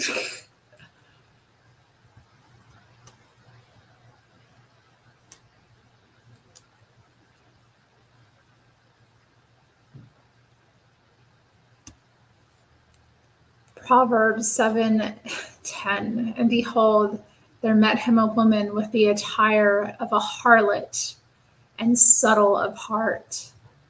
Oh my.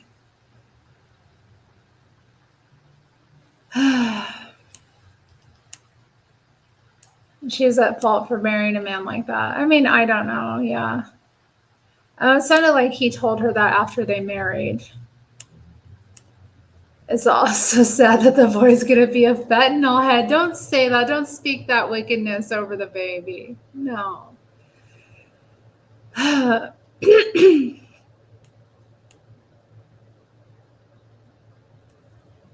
I mean, they were married. She could have run off, though, before they had kids. I don't know, though.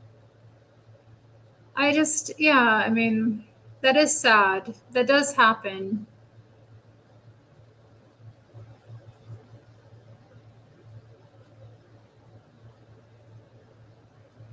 And it is, I think, probably going to be very difficult for them to deal with that. Obviously, they notice the difference in preference, but also the fact that, as a woman, as a girl, your dad kind of sets the tone for how you expect all men to treat you. And so if, your dad kind of just starts neglecting you and ignoring you and not being interested in you at all, that's going to have it's going to have some effects as they go into the world and become women, and they're going to be attracted to men that remind them of their dad, who, don't, don't make time for them, that, ignore them, or that, withhold from them. It's really setting up a negative pattern. If they're not learning how to be loved in the right way by their father. And so they're going to be seeking that out in the world. I mean, this is the kind of generational trauma that parents inflict on their kids.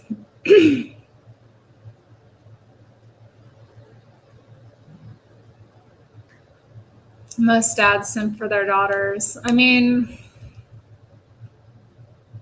if you're not simping for your daughter, like, what kind of dad are you? Your daughter should be like the woman you love most in the world.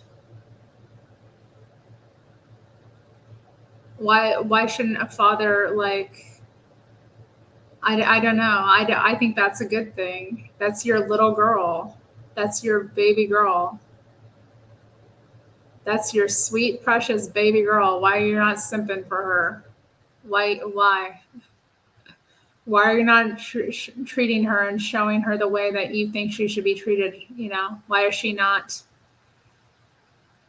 No, a man should spoil his daughter. What the hell? You all are crazy. I'm not having kids with any of you. That's for sure. That you have to exactly. So you need to spoil her. Okay. You need to show her what she deserves.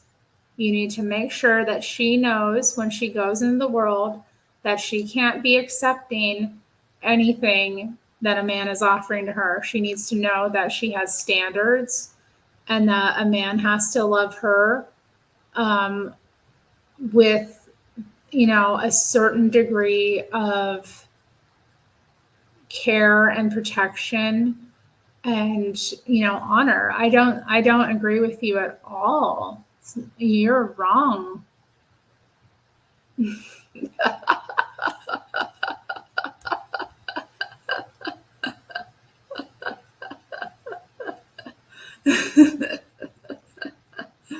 Oh my God. Are we having bedroom conversation? Tomas, you have been crazy all night with me. You were bench pressing me in the chat 100 times. And now, and now you're saying this is silly. I mean, this is how I feel. Like a father, he has a duty with his daughter to show her the right way to be loved by a man, which means that you're protected, you're cared for, you're honored, he provides for you, like all of it. She needs to go into the world knowing that, or she's going to be attracted to men who treat her like she's not worth anything, and it's going to be a bad cycle. And I'm just concerned with this situation here. I'm going to go off of this now. I'm done with Reddit. I am just, I'm concerned with the situation here that the daughters are going to end up, kind of just, dealing with looking for their daddy in the world, Spoiling a child spoils them.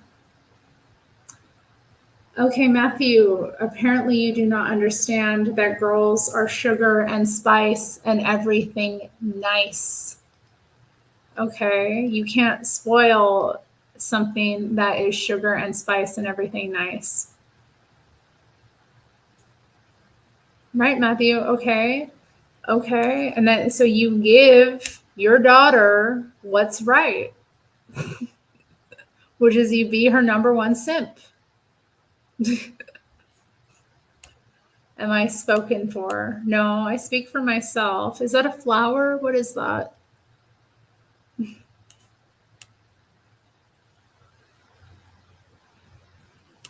They should be looking for God, not their husbands. I mean, you have a point there too, but like the reality is most girls are going to want to get married and they're going to end up in relationships at some point. And if they don't have a good example, if their father didn't give them a good example, then they're going to be in the world like not doing things the right way. That's all I'm saying here. That's pretty much it. Okay, so be brave. What do you mean, be brave? What are you talking about?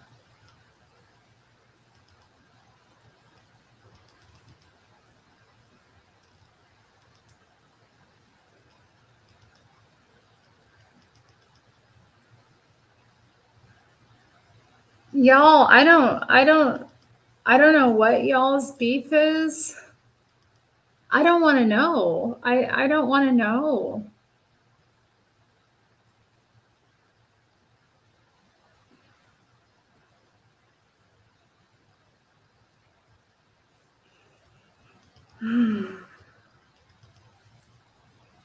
I don't know what, has gone on between any of you. Like, I don't know, but like,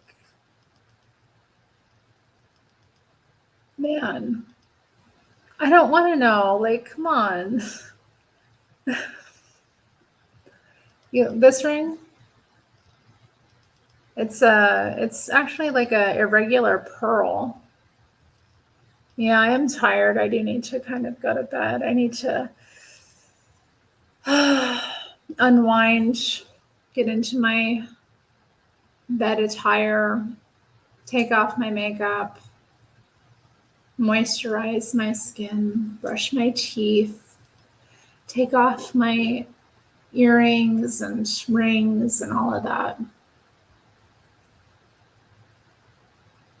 Yeah, it is a lovely ring.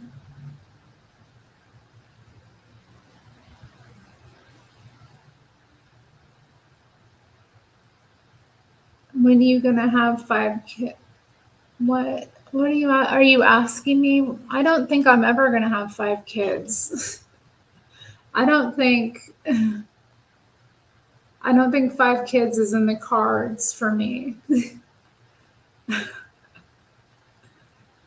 Alas. Yeah, it is. It's very pretty. I mean, this isn't really picking up the color, but it's very gorgeous in person. And I also have this one I'm wearing. Show you. Stop. Shout out to the simps. You know who you are. Maybe you don't know who you are, but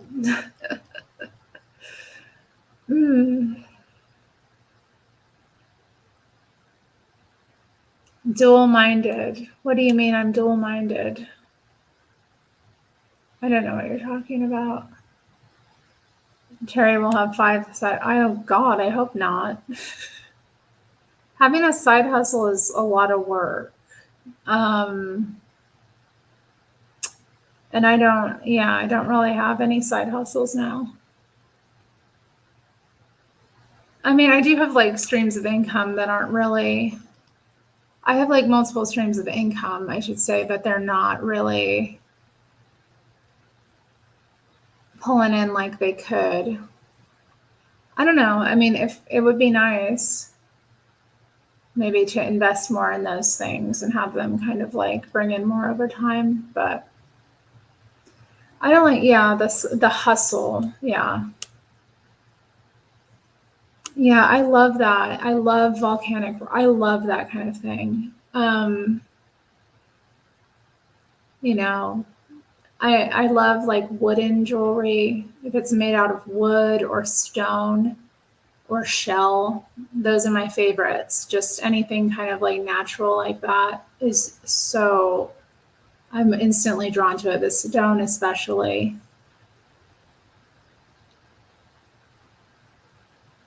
We mustn't spoil our children, but rather be instructors, teachers, and build integrity in the children. Indeed. Indeed. But you also should show your daughter the kind of love that you would want a man to give her in the world. You know? So I'm saying my daddy was always there for me. My daddy was, I didn't get spoiled as a kid. I don't think I could have been spoiled given my temperament, but like my father was very, very willing to sacrifice for me and to, do all the things that a father should. And it's important to me because that teaches you about love. Love comes from the father. What kind of love are you demonstrating for your kids? They pick up on that, and if you're not doing it the right way, if there's counterfeit to it, they're gonna like go into the world and they're not gonna be able to recognize what's true and what isn't, what's true and what's false.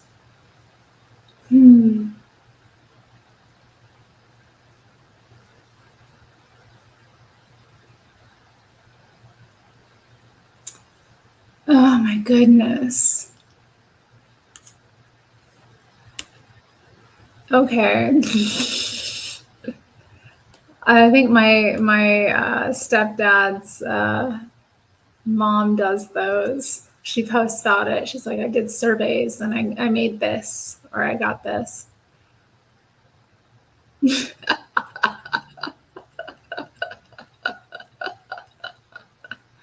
Indeed, Fred. Nice, Fred. That's nice. Isn't Fred funny?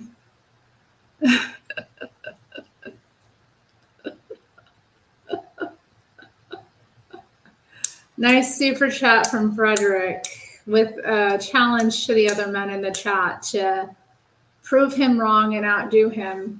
And all he gave was $19.99, not even $20. Wow. Let's see, Fred. Let's see if anybody else has it.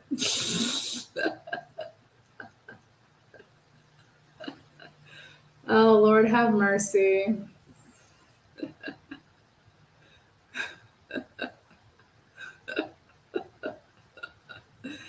$20. Can anyone outdo the guy who gave $20? Oh my goodness. Oh my goodness. I don't know what to say. It's funny. It's funny.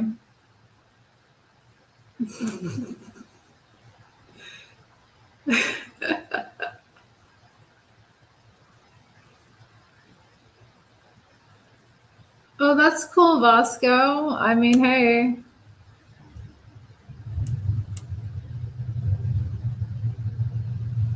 You got $35 eating jelly. You got teeth whiteners, dog food. Do you have a dog? $35 eating jelly?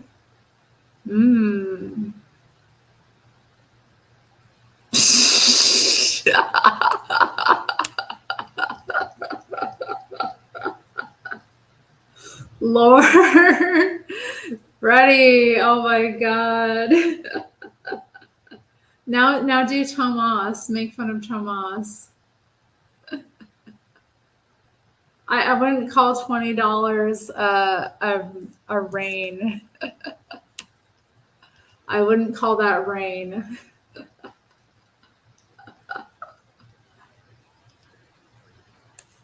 Jeez. Oh God, Vasco. So you do surveys and sell your plasma, honey. That's pretty grim. That is pretty grim. Tomas, how do I know you have no money? How do I know you have money if you don't give me any? I don't know you have money.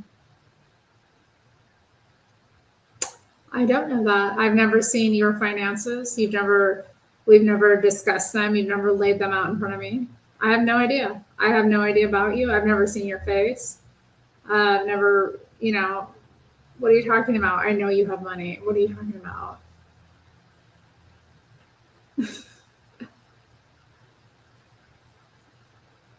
Oh man. Well, I'm glad to find that somebody is getting something out of the survey circuit because, I'm just saying, I'm not provoked. I am not provoked. I'm not expecting you to be provoked, but I'm just saying I don't know anything about your financial situation. I don't know what you do for a living. I don't know what your investments are. I don't know. I don't know anything about you, Tomas. I don't even know if Tomas is your name. Come on. Let's be real here. You may have bench pressed me all night, but I don't know. I don't know anything about you, darling. You do that on top of working? I don't know. The people I know who've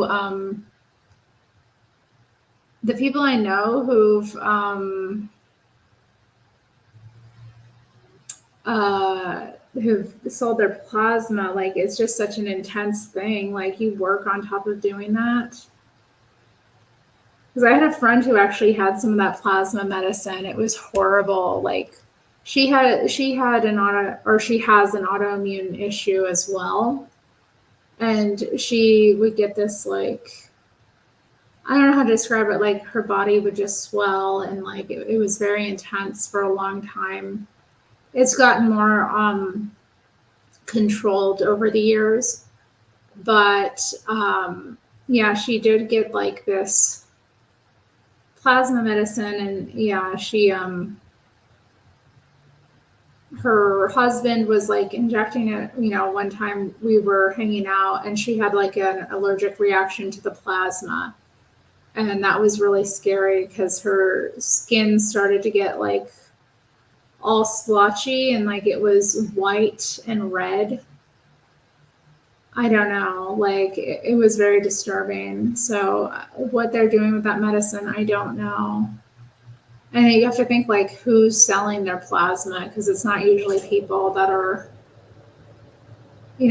doing well financially or who are in a good spot that are selling their plasma. So yeah, I just wonder like whose plasma that was. Why did she have that reaction to it? Just what a mess.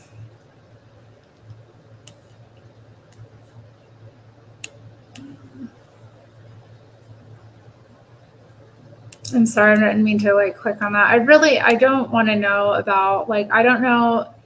I've seen Freddie and Tar Baby saying things about Josh and Floor. I don't want to know. I don't.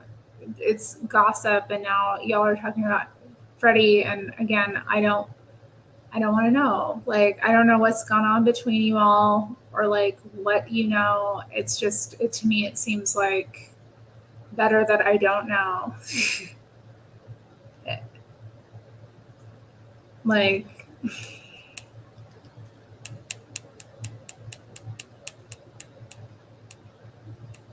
no, yeah, Brandy is a good singer.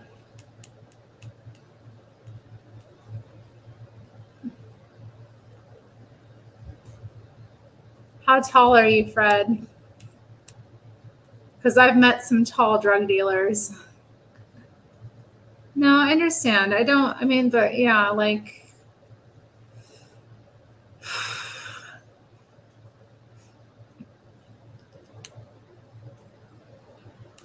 wow.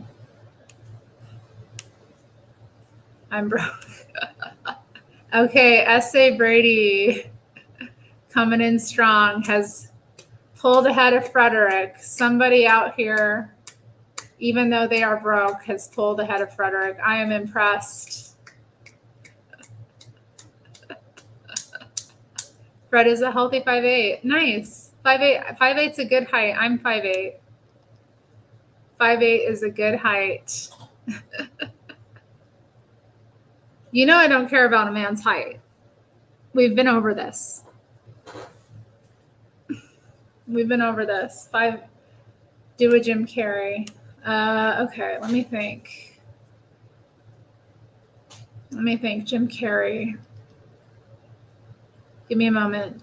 When I think of Jim Carrey. Hi, baby. I'm almost done. Oh, poor baby. Poor baby. And I gotta do a Jim Carrey. What do you think? I got a request to do a Jim Carrey.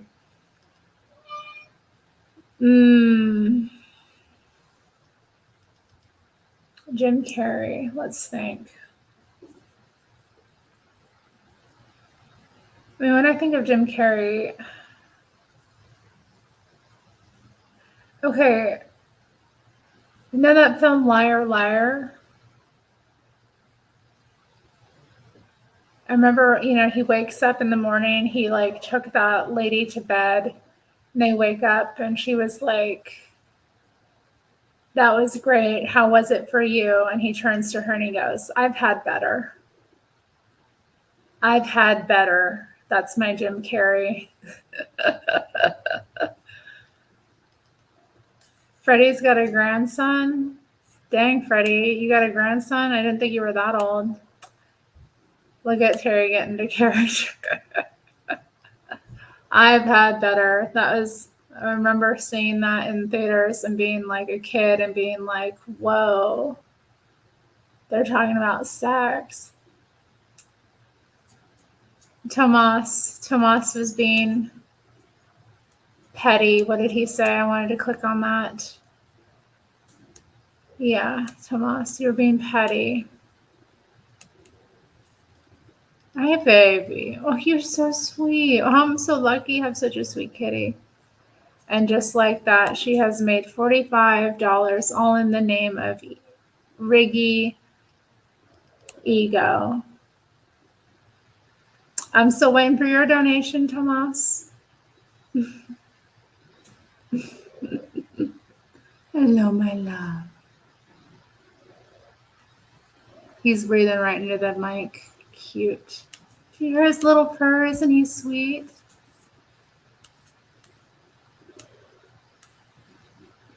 Yeah, he made this great face. I know after that moment, he was just like,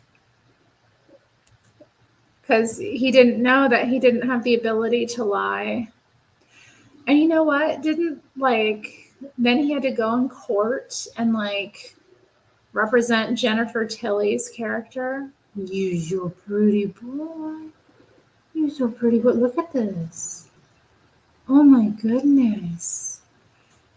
Yeah, he had to go into, and represent Jennifer Tilly. And he still, even though he couldn't lie and she had been cheating on her husband and all these things, he still was able to pull it out. Oh, you better do that, Frederick. That'd be so great. Can you do that on the Hake report? I would love that. Because then, I want to see Hake getting his feelings about it too. I want to see it all. Just sit there, enjoying the simping. just sit there wallowing in it.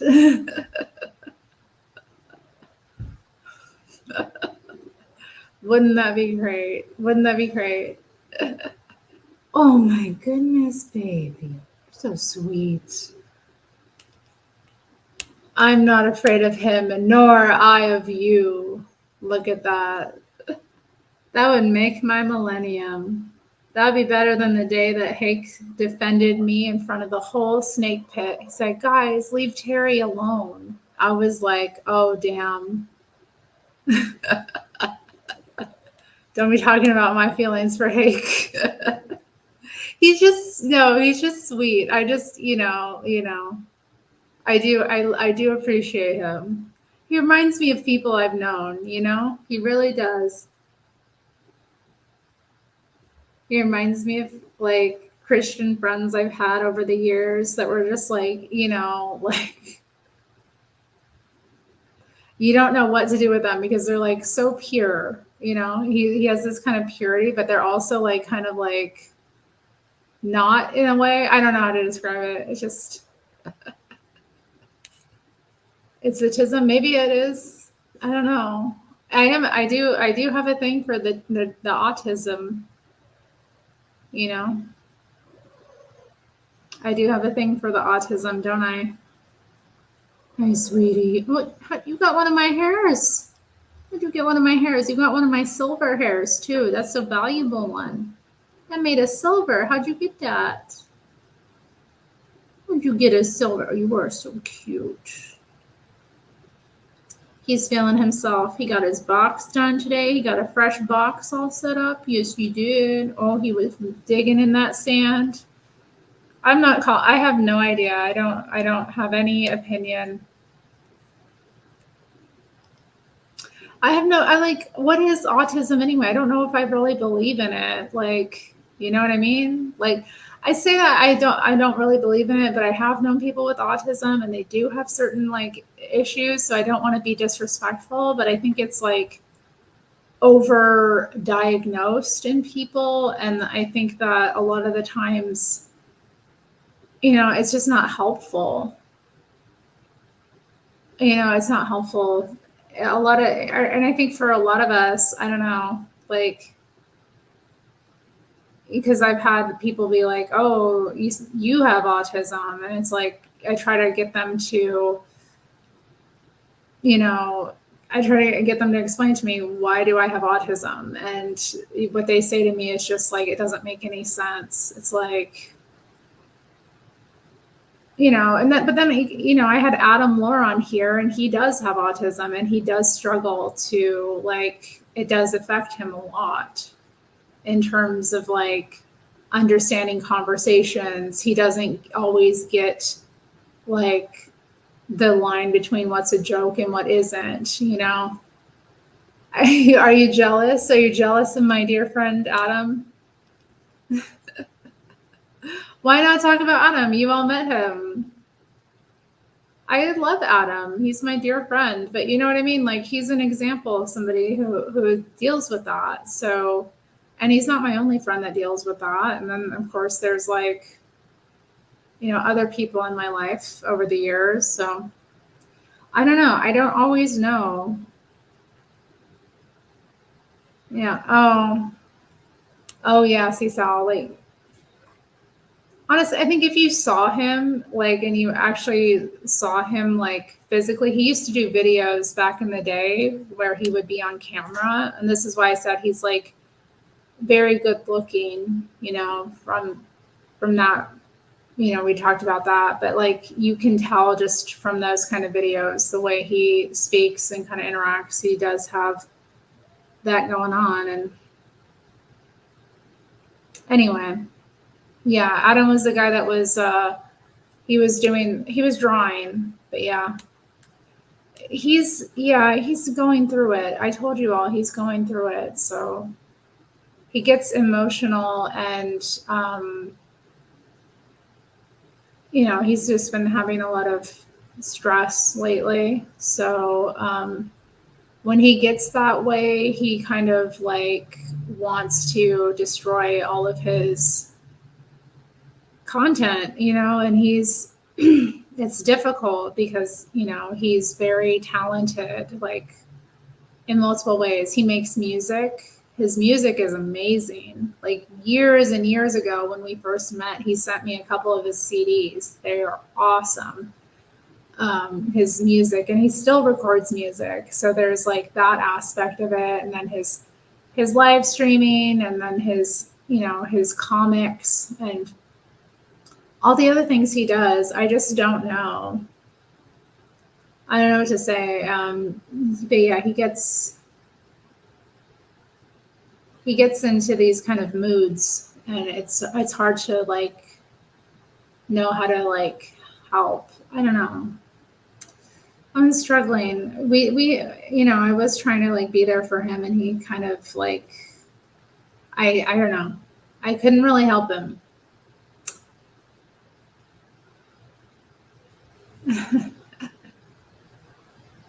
Yeah, I don't know. I don't know many nonverbal autistics, but I mean, that's a whole other thing.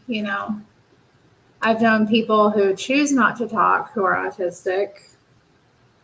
Although I kind of like communicating with people without words too, because there's my little church crush that I've talked to you all about. And when I interacted with him this week, that was cute. We kind of just came upon each other, and he kind of like just did this like very slow kind of funny wave, and then I did one back. And we didn't say anything. We just kind of smiled, and it was like a fun little moment. So I do enjoy interacting with people in those kind of ways sometimes that are nonverbal. Baby boy. He's funny though, because once he starts talking, he gets all like into theology. I remember like when I first met him, the second conversation we had, he just what did he say to me? He was like, "So what do you think about Armageddon?" I was just like, "Oh, hell no." I like busted out laughing. Like, I just couldn't believe it. I've never had somebody just come straight out to me and ask me what my thoughts were about Armageddon.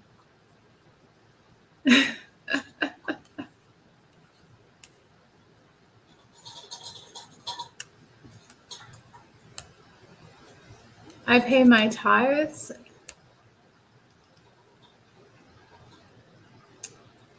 Yes, I pay tithes to my local church.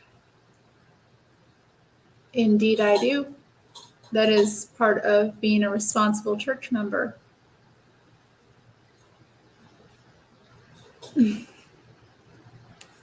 Matthew, I'm not even going to click on that. Tomas says he does not donate to women I am not with. LOL. You sure be with me throughout the day, though, don't you, Tomas? You sure be showing off about how you can bench press me and all of that, and hold me against your sweaty chest. I remember you saying, and telling me to breathe in your musk and sweat. You are a very bizarre man.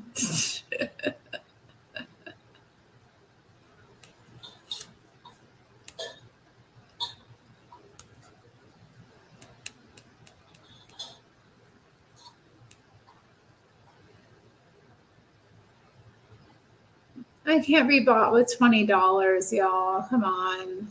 I don't listen to the gossip though. I don't know. I'm paying a man to tell me what he told you last year. You're talking about my pastor? Because my pastor's sermons have changed. He's got very different sermons this year from last year. Last year he was going through the book of John. Flora is shipping Tomas and I. I don't know how old Tomas is. I don't know. Yeah, I think Tomas might be, I don't know, a bit young for me. It's another situation, with these young men, and I don't think we're suited.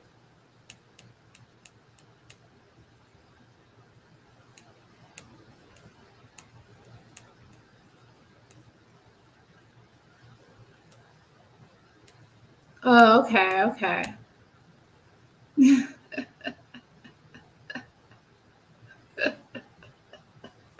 I know, it's very strange. It is strange. I mean, I don't understand it myself. I don't understand why Tomas is so disinclined to, join in, but it's fine. We know he's broke. It's fine. I could deal with Terri and her thrills. I wonder. Terri likes the salt and pepper. I do enjoy that. Are you 25, Tomas? That's so young. Oh my goodness. Tomas, take her on a date. Y'all need to stop.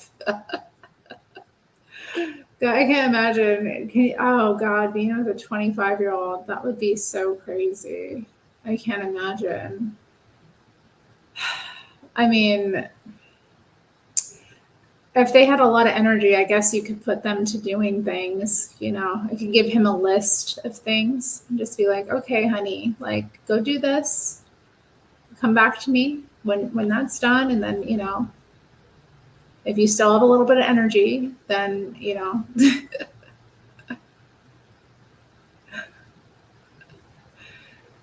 Oh no, you can take his youth away. I could take a man's youth away, that's for sure. Here's some responsibility, honey. Here you go. Enjoy all of this responsibility.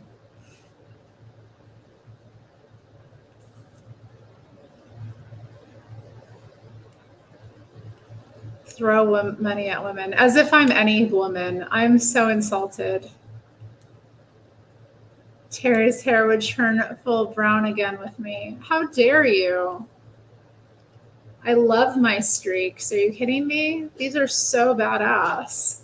Especially now that my hair is all long. I mean, they look so cool. And then like when I part my hair different ways, they kind of like come out in different ways. Like, look at that. That is so cool. I would hate it if I lost my cool silver streaks. I mean, look at them. I've had silver hair though. I've had like grays and silver hairs since I was 18 years old. I noticed my first silvers. So I've had them a long time. Yeah, I would be very unhappy if I didn't have them. I'm very fond of them. I get complimented on them all the time too. I think especially just because they streak right at the side there. Like they just look cool. I don't know.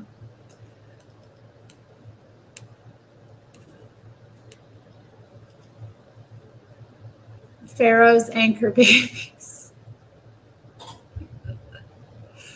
Y'all are silly. Oh my god. Who is you? Who are you? Pharaoh's anchor babies. My goodness.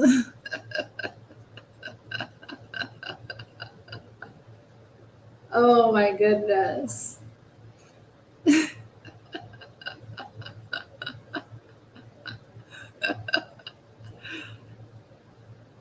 2 kids 25 years ago, and I'm not 50.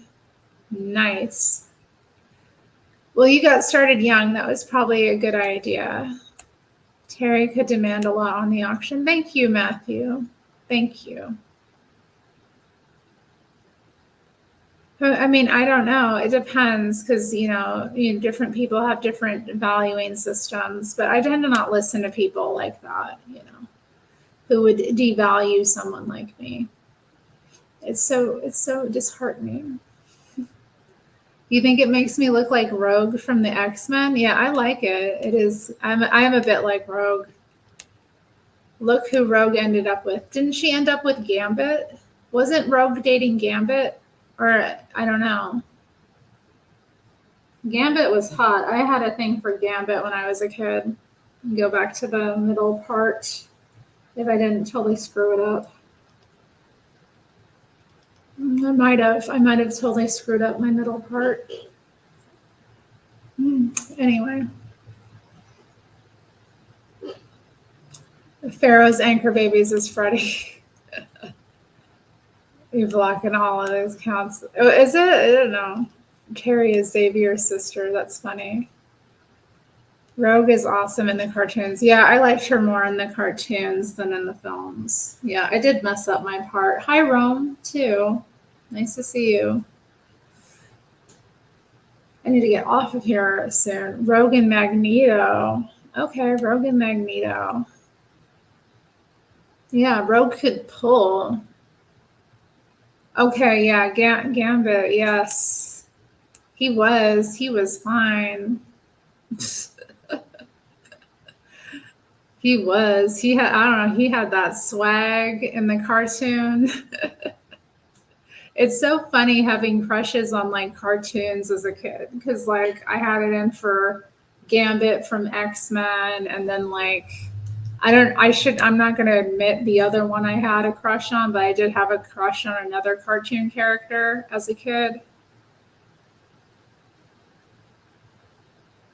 Like, what the? What can you do? You're a fan of the Pink Power Ranger? Yeah, I didn't have any crushes like that. I did have a crush on Pee Wee Herman. That was like my first crush. Oh, do you, Tomas? Why don't you enlighten us? Who is the cartoon character I had a crush on? Since you know it so well.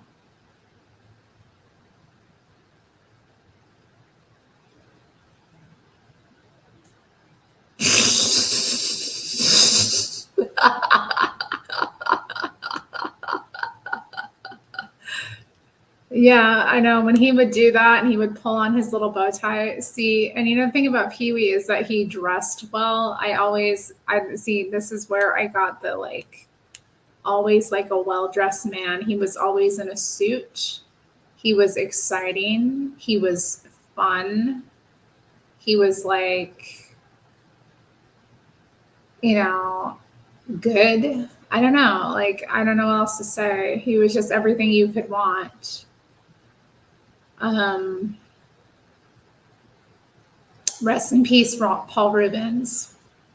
I was very sad upon hearing about his death. That was a tough one. James from Pokemon. I haven't watched Pokemon. You like Strawberry Shortcake? Nice. Okay. Well, Tomas has not enlightened me with who he believes I had a crush on as a cartoon, which cartoon character he thinks I had a crush on as a kid. Apart from Gambit from X-Men, because that's a given. I'm trying to think, were there any others besides the one I'm thinking of? Like, I'm embarrassed by the one I'm thinking of. Like, I don't want to admit it. But if somebody guesses it, I'm going to be like, yo. But you have to think, I was a kid in the 90s. So, what kind of things was I watching around the ages that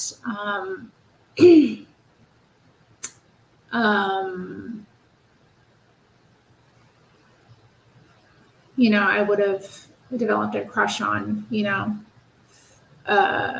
cartoon character, because there's only a small period, there's only a small window, I think in your youth and development where cartoons can be something you have a crush on. No, I don't think I ever watched a Ghostbusters cartoon. Oh my God, I forgot about. I just thought of another one I had. It is not Hey Arnold. Oh my goodness. Captain Planet. Nope. It is another he was a superhero. He was a superhero and he did fight crime. I'll say that. He was a superhero. So you close. I mean, not really with Captain Planet. He wasn't like but in that realm of like superheroes, I just remembered another cartoon crush I had as a kid. And I'm kind of like, oh God. No, not Captain Underpants was a book when I was a kid. No, anime didn't really come out until I was like in middle school when they started showing anime. He's not affiliated with either. He might be. Let me see, look it up. Let me see. No, not Nightcrawler. No, not Thor. No, he wasn't anything like that. Let me see. He was a crime fighting cartoon character. So I'm gonna see if I can find. Yeah. Okay. Yeah, he was a Disney character. Disney. Okay. So Disney.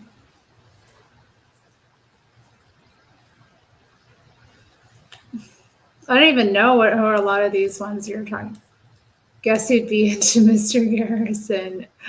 Rome. A cartoon can't be handsome. No. I mean, I was a kid.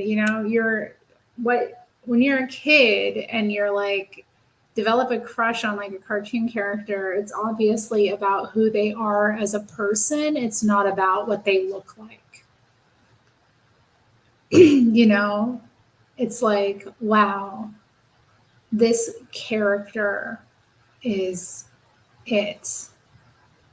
Nope. He-Man, nope. Teen Titans, I'm not even familiar with that. Oh, my phone blowing up. Whoa, 16 text messages. Whoops. How do I let it get like that?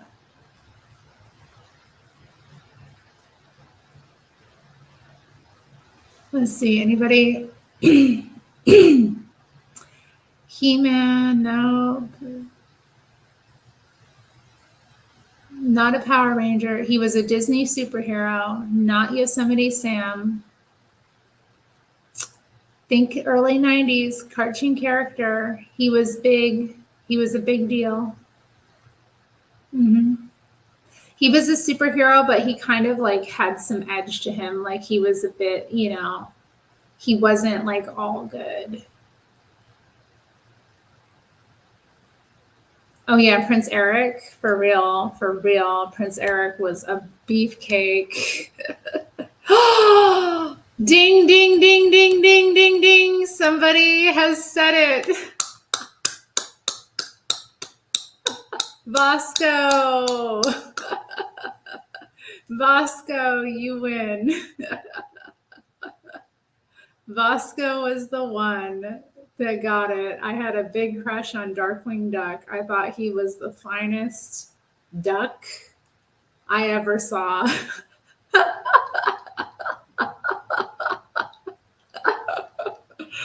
My laugh is not cute right now. Okay, excuse me.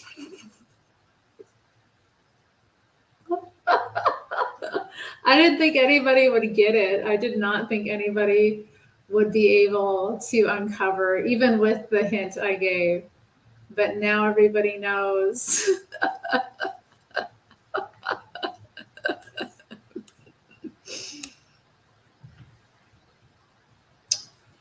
Yeah, he was okay.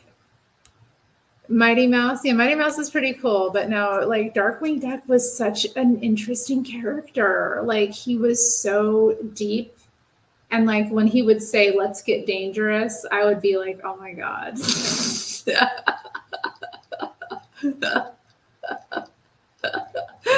He'd be like, "Yeah, let's get dangerous." I'd be like, "Dang, that's kind of like exciting." Could be worthy of a call into Jesse. I don't think Jesse would be interested in I don't think he would be interested in discussing my childhood crush on a cartoon character. But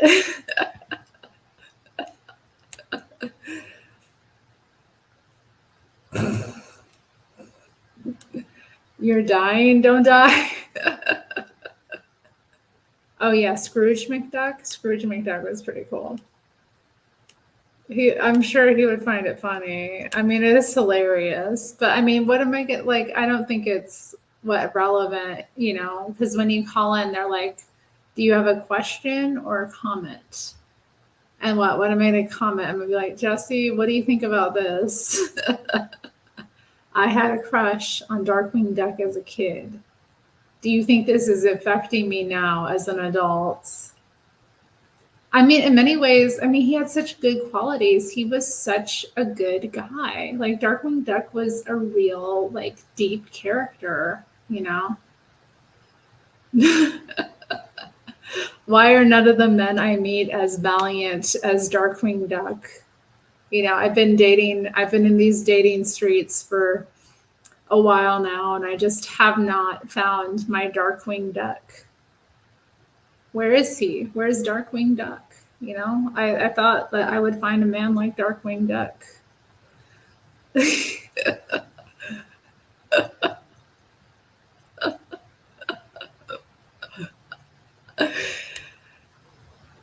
Oh my God. I don't know who Heckle and Jekyll are. It sounds familiar. Darkwing Duck's real name was Laquanal Duck.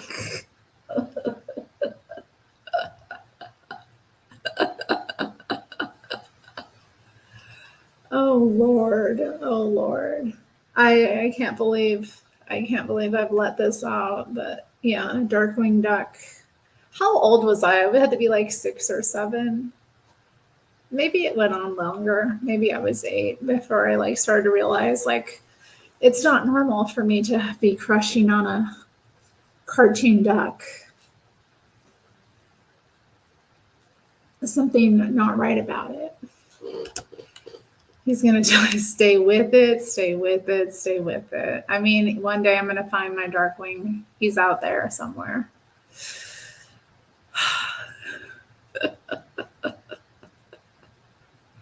No, no. Did he quack? I feel like he did quack sometimes. That was always weird. Yeah, when he would quack. I need to watch some Darkwing Duck. I feel like I watched it like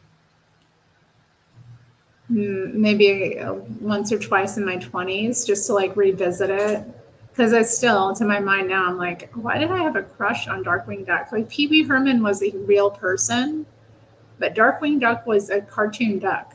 But then I also had a crush on one of the Teenage Mutant Ninja Turtles, Donatello.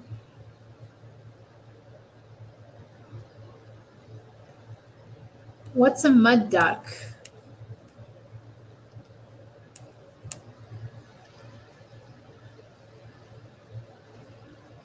What's a mud duck? Is that like a duck that lives in the mud? Like, is that or is it like a racial term?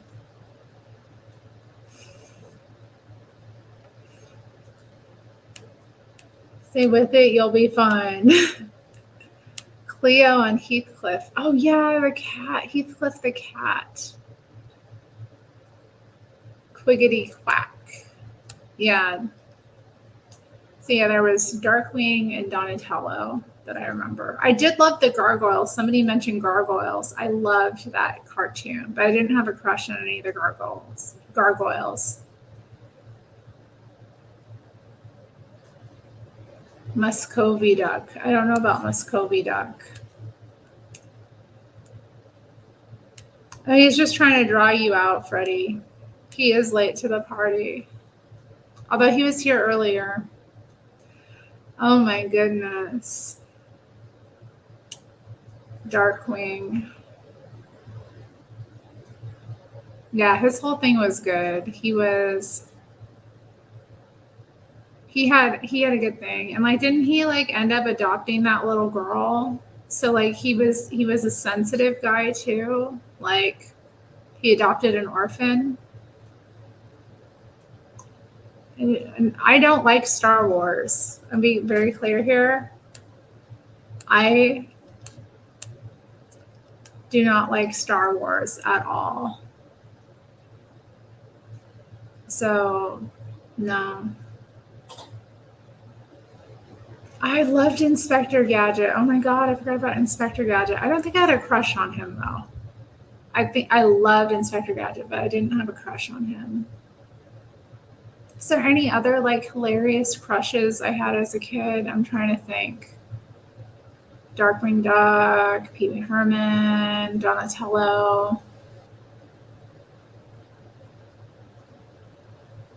Like that's weird. Like why did I have a crush on like one of these turtles? I mean, they pretty much all look the same. And what was it about Donatello that was so fine compared to the other turtles?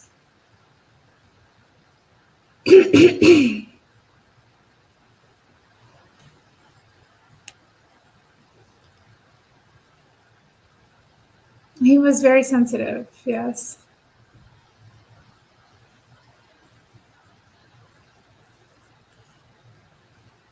Okay, somebody had a crush on the female Chitara. Okay. That somebody was Matthew. It might have just been his name. I mean, yeah. MK Ultra Brain. Okay, thank you, Tomas.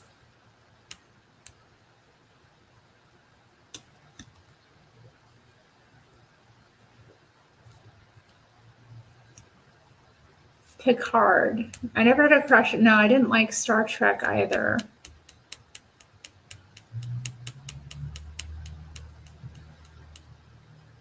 Yeah, he did. He wanted to be the leader way too badly. I concur.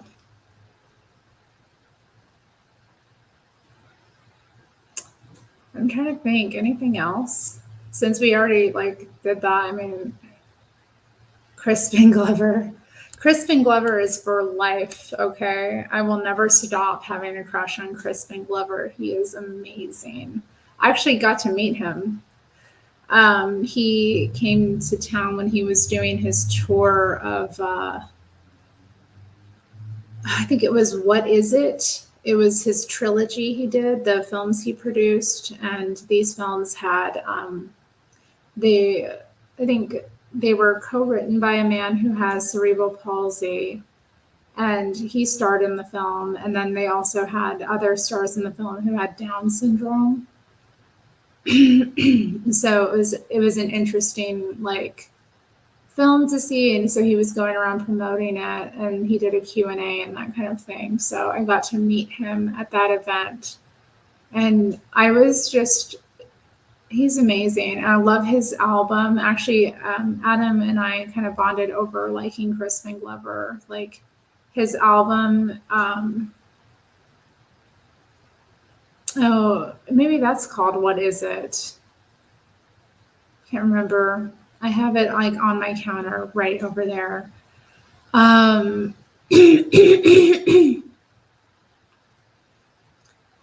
no, I never liked Screech. Hold up, I can't keep up with the chat. I never liked Screech. Nelly, I don't know if that, I don't.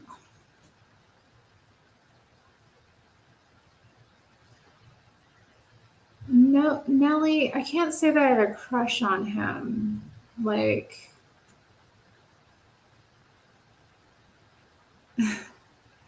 I'm trying to think. Like, I did like him. I did like Nelly because I mean, when he came out, he had some bangers. Like, obviously, like, if you want to go and take a ride with me. And then what else he had? That country grammar song. I'm going down, down, baby. Where am I? I'm not. David Duchovny is like. I think I thought he was attractive, but I didn't have a crush on him. I didn't have a crush on him. Yeah. Was Bill like the nerdy one? I don't remember Freaks and Geeks. Like, I don't remember all the characters.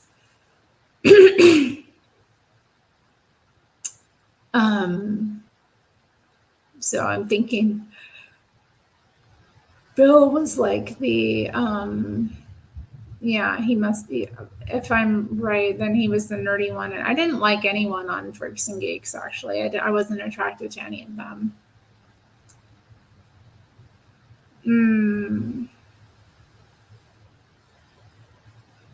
Stacy liked Spike on Buffy.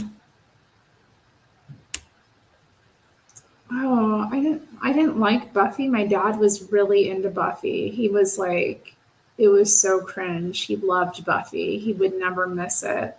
Um, so it would always be playing in my house. I'm trying to think like characters from Buffy. I liked that teacher, like the teacher guy. What was his name? The old British guy. Yeah, he was the one. And then you know what? Like wasn't was or no, he was on Angel. Mark from like Mark from Roseanne, obviously. Giles. Okay, Giles. Yeah. Giles is fine as hell.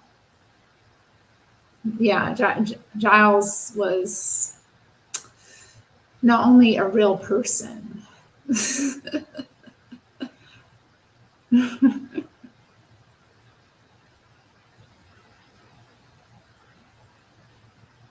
But yeah, Nelly, I'm thinking about Nelly. Oh my goodness. Let's see. Alfalfa on the Little Rascals. No. He's not a duck, but he'll do.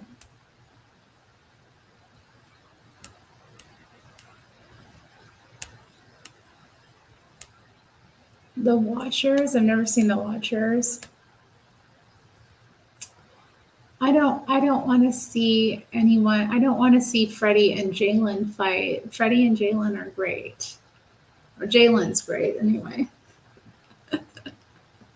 I've never I don't want them to fight, you know? I don't want them to fight. I don't want anyone to fight. Can't we all just get along? I'm going through like pop culture of my youth and remembering crushes I had. Like who else was cute? Yeah. So yeah, Mark from Roseanne, Giles from Buffy. Is there anyone else? Yeah, rest in peace, Glenn Quinn. Gone too soon. He was Irish too, you know. I don't know what it is, you know. He had those like very intense, dark features while also being white as snow with like the piercing eyes. I don't even know.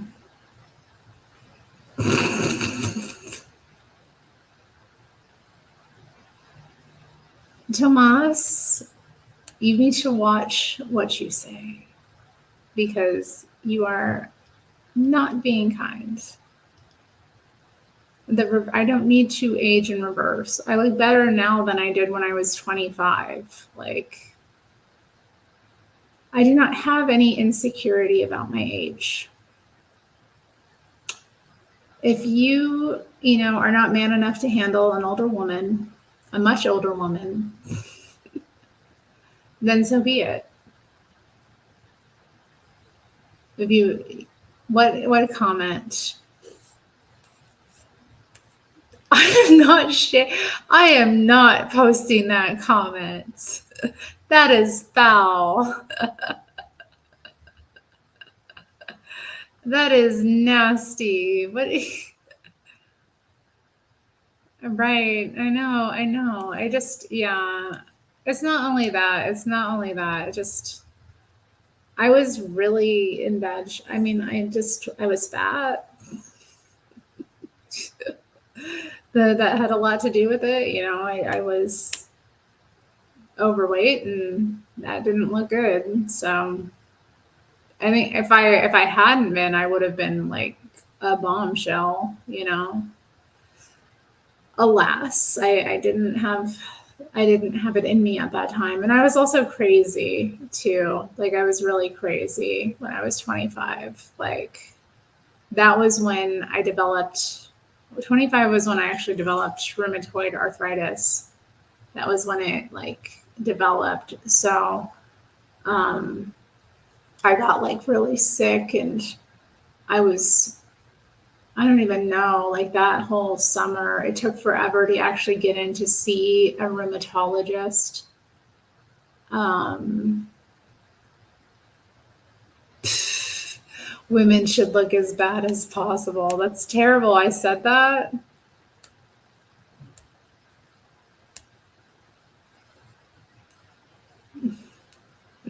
Yeah, thick, thick.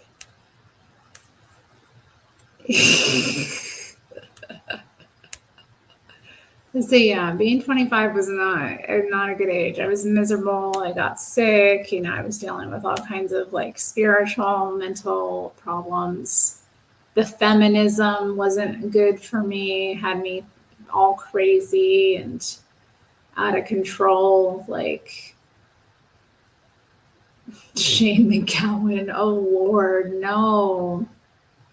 That is not a handsome Irish man. Terry, stop it, stop it. I just, you know, I think I don't look at my youth and miss anything. You know, I'm not like looking back, like, because I look back and I'm just like, what the? I'm like, why? Like, what a waste, you know? He is brilliant. I will say that he is brilliant. He is brilliant. I do love Shane McGowan, another one that gone last year. Pretty sad. Okay, yes. Yes, I think we can all agree that Killian Murphy is a beautiful man. He is stunning. He shouldn't exist, yet he does. My God.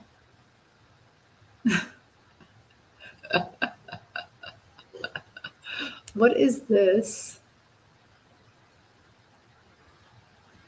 Tar Baby Yoda, that's very graphic, and most lesbians I know don't do that. I do know some that do.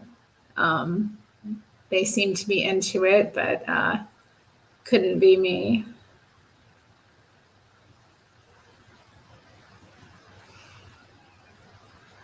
And yeah, I have had other women say that.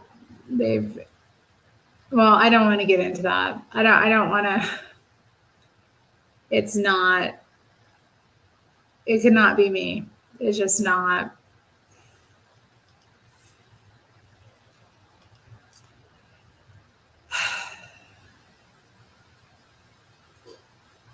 But anyway, tar baby. I don't know, like what.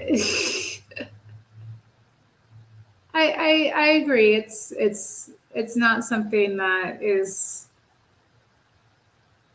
Yeah, it does seem to me to be rather violent. You know. Um,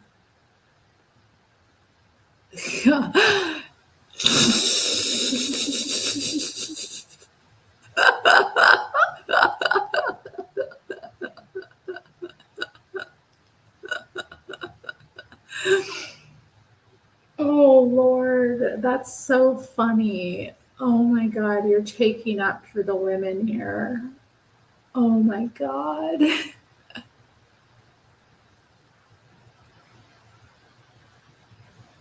Ewan McGregor, Ewan McGregor's all right, yeah.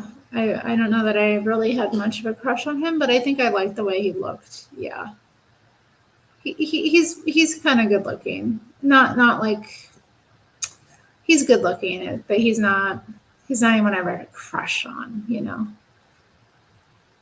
you can't trust ENFP men. Let's see, extroverted, intuitive, feeling, perceptive men. No, you cannot.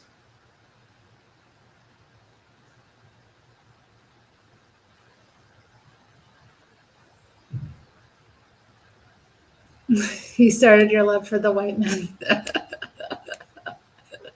Well, yeah, white men do have some nice qualities, I must say.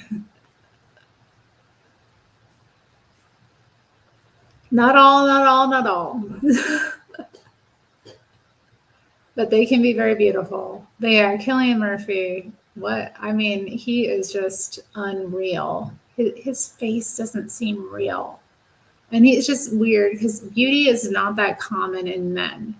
You know what I mean? Like that kind of level of beauty. But he is like beautiful. It's not even handsome. It's not even like, I mean, he is good looking, he is handsome, but like he's literally stunning to look at. Like he has a face that's meant to be just documented. Wait, why is Freddie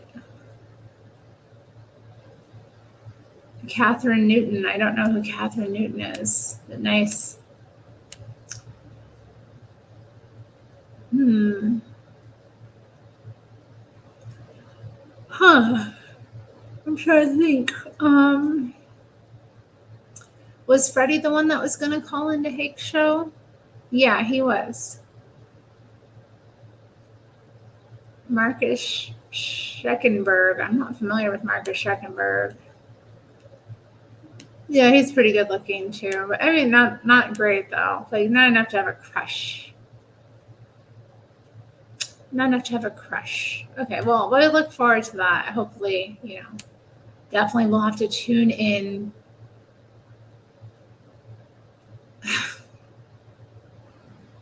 Tar baby. Vladimir Mayakovsky. Oh, I'm not familiar with him. Let's check him out.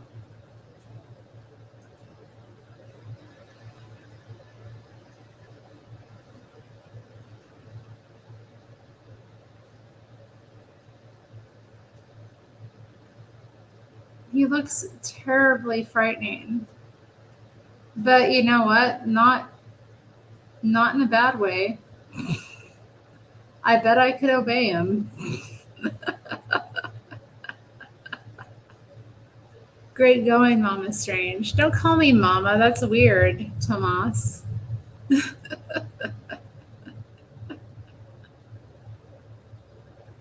Of course, I encouraged him to.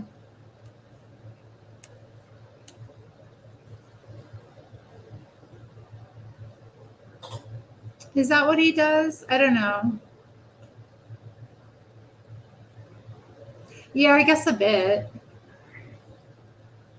I hope I don't bother them when I call. I called Joelle today. I hope I'm not a bother when I call. Like I always worry that I'm like I don't want to like you know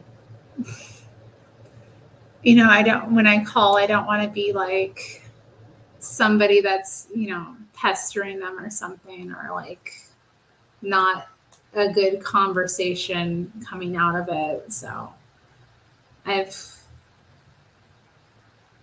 called everyone now. So that's good. Hake I saved for last, obviously. I'm surprised I even called him. Thank you, Floor. Yeah, I did have some things to add. It was just like, because I don't know, maybe because it's been a while since I've been a young woman. And I think back to that time and the culture was a bit different and we didn't have the kind of clothes. Um, we didn't have the clothing that they have available nowadays. So being a chubby young woman,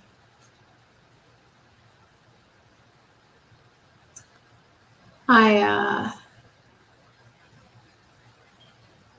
I didn't like feel comfortable like, and it wasn't even shh shh shh shh. So like when I was getting attention from men as a young woman, I don't think it was about how I was dressed. I think it was just I was a young woman out and about, and that's going to attract men. And I think specifically with younger women, there's a lot of reasons.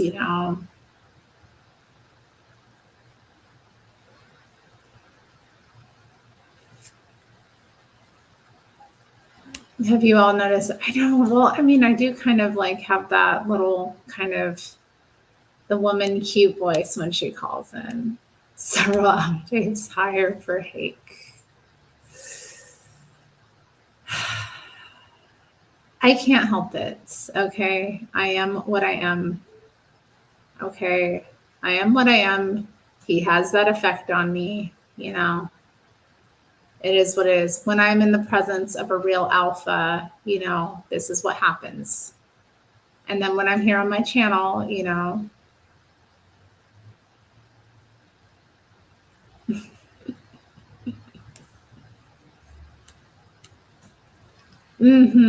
I know. Hey, Floor, I haven't stopped getting the attention of older men. That has not stopped. That's not going to stop.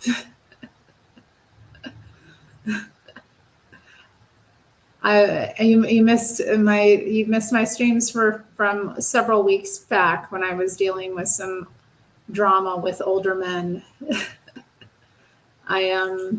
Yeah. I mean that's just more natural to me anyway. Like so yeah, when I was younger, I think it's appropriate. I think it's appropriate most of the time. But like I said, if I'm not stuck on it, it doesn't have to be. But anyway, it's okay for it's not a big deal.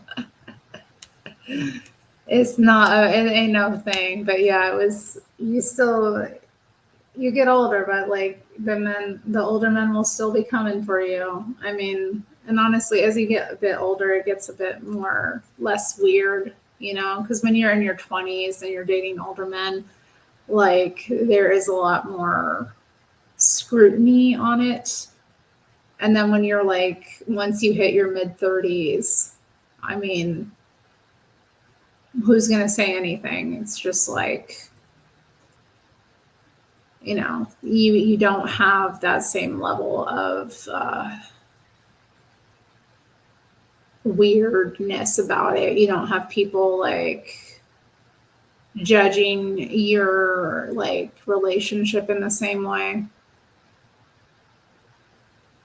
that they do when you're younger, you know. Hey Raymond, welcome to the chat. The younger women are not subtle. They will look at you and go like this. Do you mean when they're flirting with you?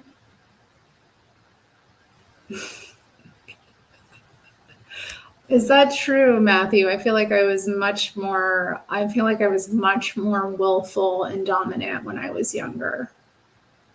You know, I think about I think about it. It's so funny. It's so funny. I was not in any way submissive in my youth. I was like, no way. Ain't no man gonna tell me nothing. And now I'm just kind of like, I wish there was a man that could tell me something.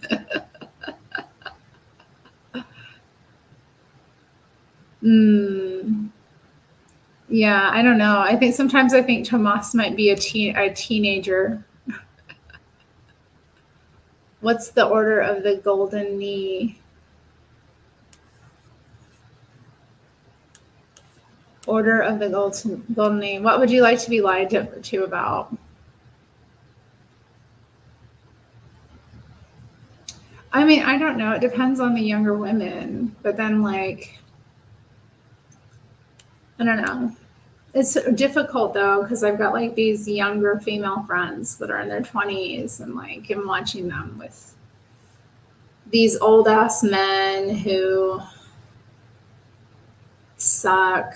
And I'm just kind of like, I'm like, you know that you can date an older man that is not a loser. Like, that's the whole purpose of dating an older man. Like, there's no reason why you should be with an older man if he's just gonna like suck all your like youth and beauty away from you, like, and offer nothing in return. But anyways,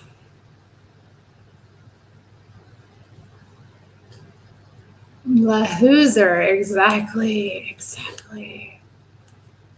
Need to stop trolling the geriatric wing. I don't know. Like, I can't help it. And it's not, I mean, like, they just come for me anyway. Like, they see me and they come for me, you know? The younger ones come for me, and I have to be like, I'm not your mom. And then the ones my age come for me, and I'm like, yeah. And then the older ones come for me, and then the very old ones come for me. And it's just, I don't know what to do. I'm spoiled for choice. And so I just sit here, you know, single, waiting. When will I find the right one? I don't know. I need to get going. I'm tired. I'm up too late. What can you say? I mean,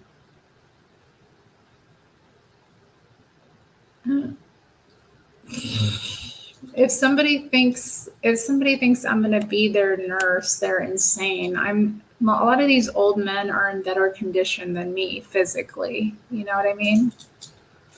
Like, that's just a reality. A lot of these older men, like, you know, at least the ones that I've dated, like, they're in pretty decent shape. Like, I told you about the Reverend. He's in very good shape. He like works out every day. He goes to the gym, has his little routine. He works out. He's in very good shape. Like, and I'm just like a mess. But I'd rather be trapped in the woods with a man or a bear. I love bears. That's tough. I would want to hopefully like tame the bear. Indeed. Terry want to be the preacher's wife. He's a reverend. Thank you. And I no, he's not. He's too old. Our age difference is too vast. Like it's not going to be practical. And yeah, it's he, if the situation were slightly different, it would be better. But he has kids that are like older than me, so, and not like by a little, by a lot. And he's, because of his position, he has a certain kind of reputation to keep up. So I don't think, it just isn't a good idea, like,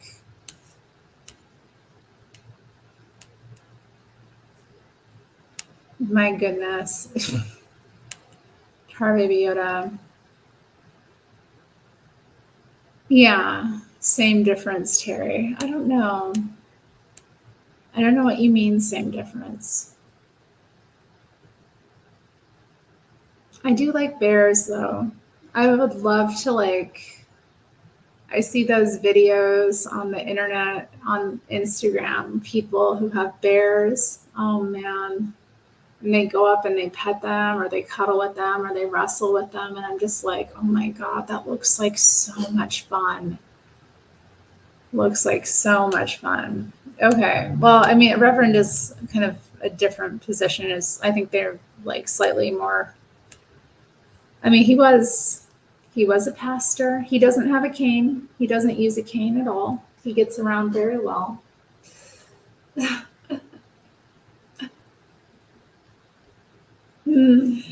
Yeah. But anyway, I don't know why I'm going on about that. Like I said, it's just, you have to consider in terms of dating somebody older, and like there's, oh, I love them. I think I know who you're talking about. And you know what? There's actually no, maybe I'm thinking of another couple. There's yes, Puma Messi, that's the one. There's another Russian couple that have like one of those what are they, caracals or whatever, like it's named Gosha, and the lady's name is Elena, and like Gosha loves Elena. Yeah, the plant is actually, they're flowers that are dried. They're dried flowers. The plant next to it needed some water, but I gave it some water last night, although I don't know. I've been having issues with this main plant. Anyways.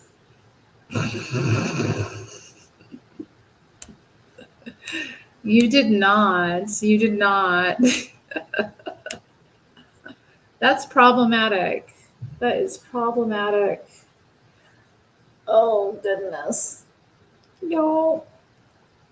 Oh my goodness. Oh. I am all stiff.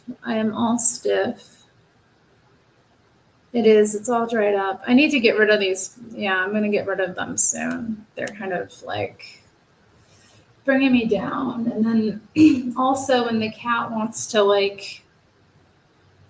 when he wants to get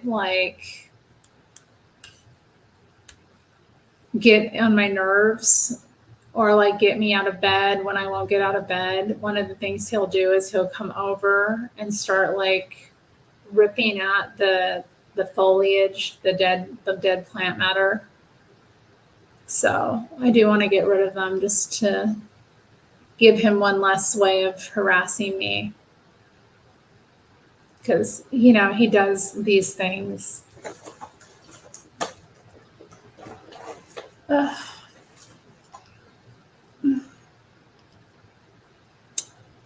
Yeah, they're kind of nice. I don't do composting, Tomas. I live in an apartment. We don't have space for the composting here. I would hate if we did composting here, honestly. I don't like composting. when I've dealt with it communally. It's just not. I mean, I guess though it would make, you are correct. It would go into the compost and it would do its thing and it would be good, but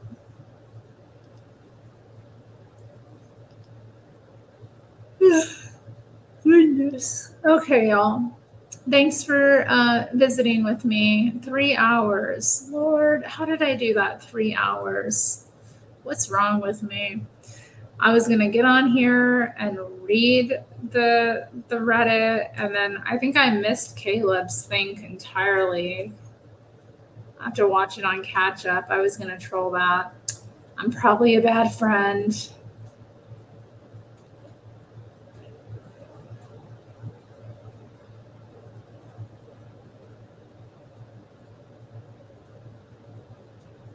Oh, this is interesting. God, Ellen Page.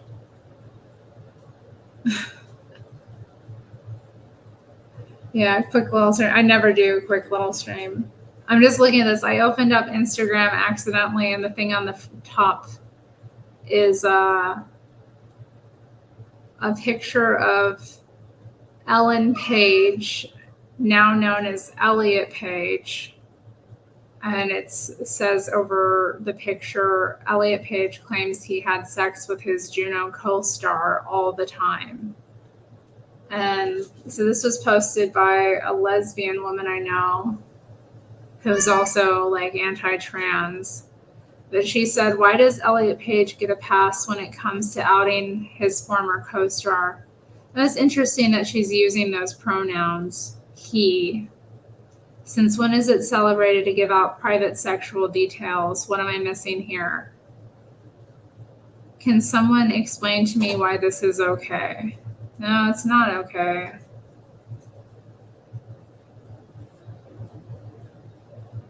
It's gross, like honestly. And Elliot, it's so, Ellen, what they did. I know.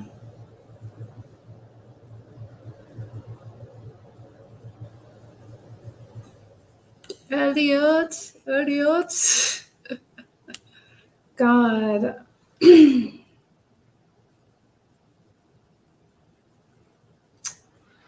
Ellen Page is one that just like is so disturbing to me because she's like,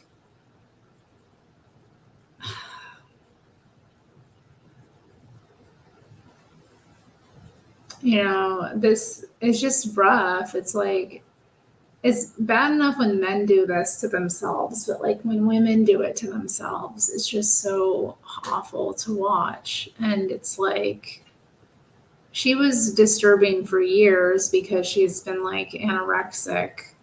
So it was like really painful, like watching her a number of times over the years, like watching her get like more and more frail and emaciated. And then she like transed out. And then, yeah, it's disturbing to me. It's disturbing to me to just look at her because it's like that with a lot of, or like almost all like the women who do it. Cause it's like, you are this beautiful woman. You're made like a woman. I don't know. It's hard. It's really hard.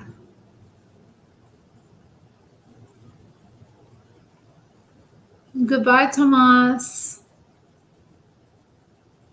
Yeah, I know. She destroyed herself. That's a good way of putting it. Juno, she's a lesbian.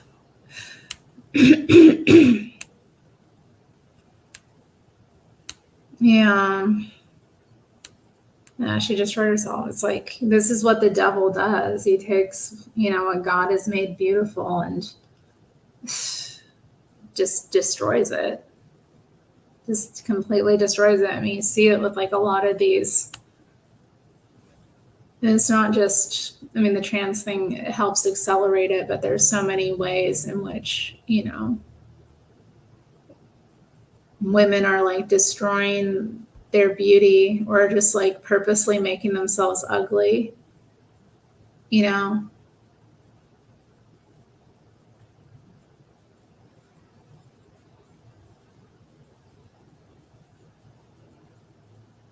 I think about it like there's like I don't know, I don't want to be too judgmental about like the trends and that kind of thing, but like, I can't believe the number of people, and especially like young women, who are getting like the septum nostril piercing or like this, not nostril, the septum piercing like through the nose. It's so hideous. And it's like so common now. At like so many of them have it. And I'm like, you know that that's literally, even on people that it looks okay on, they would look better without it. You know what I mean? Like, I'm saying that I have a friend, I have a couple friends who have it, and I don't want to be like rude or anything, but I do get like kind of like, it's such a brutal, like harsh thing, and it's just like, it's just one example of like the craziness going on. Does Lizzo have one? Does she have one? I don't know. Lizzo's a hot mess. 2 nose piercings. Does she have like a double nostril, or does she have like a nostril and like the bowl? It's interesting. It's weird.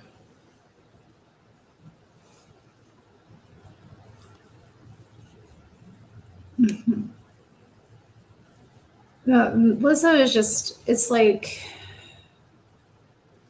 she's just, such an obvious like media creation, and she's so like, the thing I find about her that is so irritating is her like constant masochism.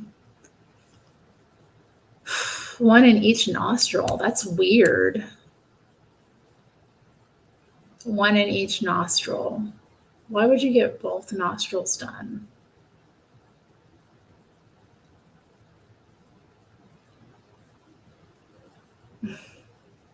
I used to have my nostril, or I still have my nostril still pierced, but I stopped wearing it a few years ago. But it's just like one little thing.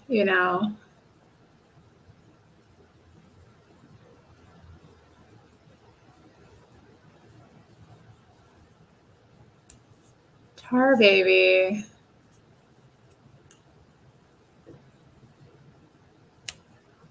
Tar baby. Are you talking about the septum piercing?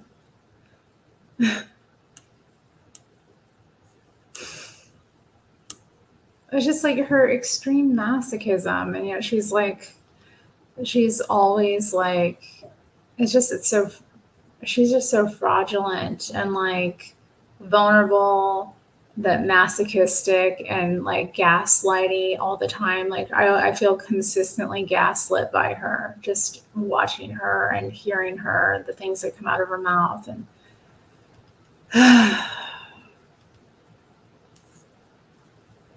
yeah, yeah, if it's a dainty and that kind of thing, that nasty. Ooh.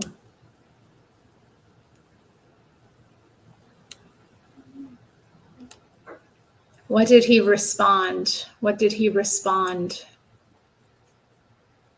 How did he respond to that? Because I know a number of guys who've had engages.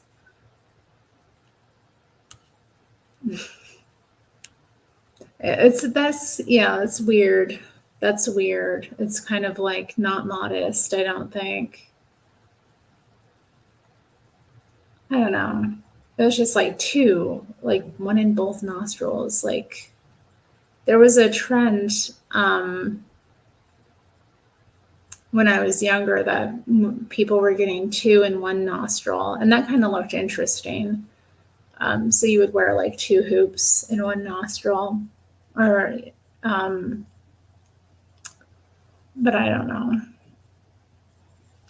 He denied it, but you still thought he probably did.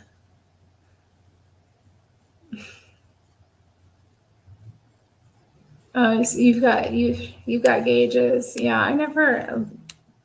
A lot of my friends were doing that when I was a teenager, but I was like, no way am I ever going to gauge my ears. I just didn't like it. And then when they would talk about, they would like go through the process of stretching out their ears. It was gross and painful. I'm like, why are they doing that? And then also, um, I didn't like the way it looked. I mean, that was also it. I just didn't like the way it looked. I was like, I don't like the way that looks. I like the look of normal earrings better than that. And they're like, well, you can put normal earrings in your gauges. And I'm like, yeah, I'm never going to do that. There's a lot of weird body modifications out there. Like, oh, yeah. And I remember them telling me about how it would stink, like, when they would take out their gauges and or they would clean them and it would be like all funky and stinky. I would be like, and it had like this, they said that it had this like really particular smell. I was just like, I don't want to deal with that.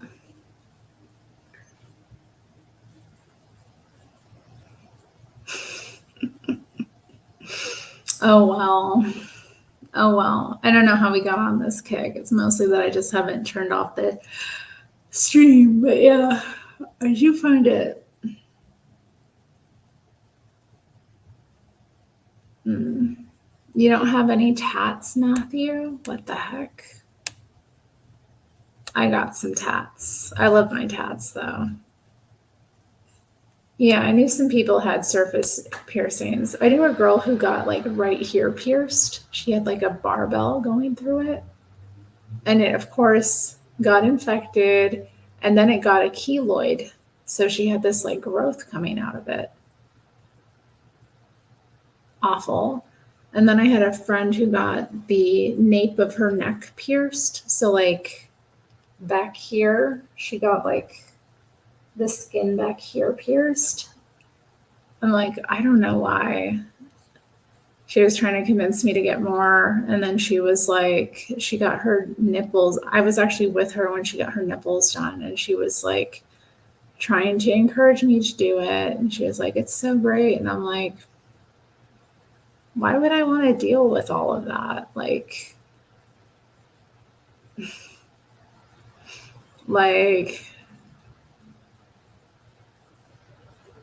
just weird. I don't know. And she was a very normal girl too, like for the most part, like upper middle class background.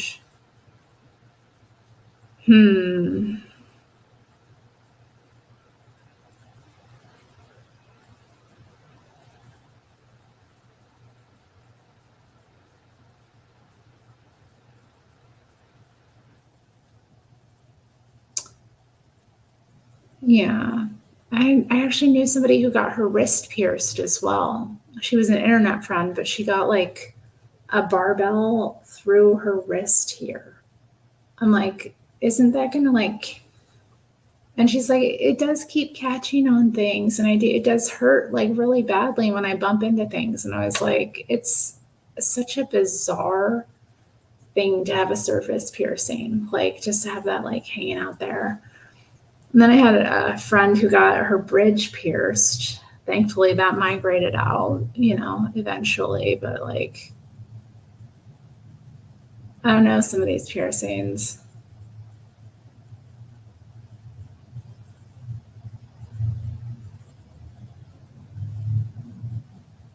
What is that? You have some branding too from a 50 cal on your chest. Oof.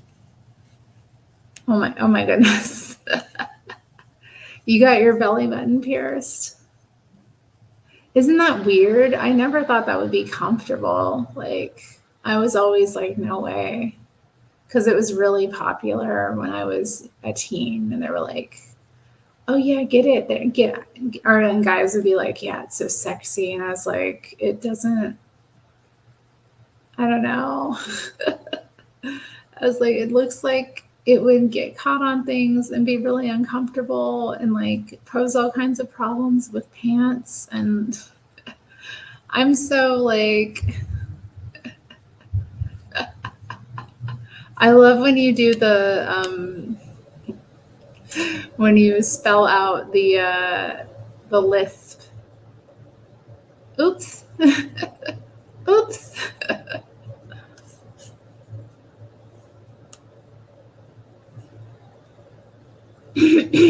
Matthew, don't dox your ex.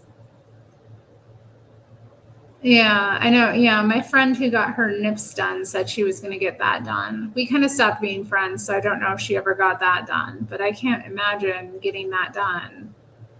Like, she was like saying that it would like enhance, and I was like, I don't want that. I don't want anything. I don't want anything sharp going into that. I recommend it, Terry. Okay, Matthew. Oh my God.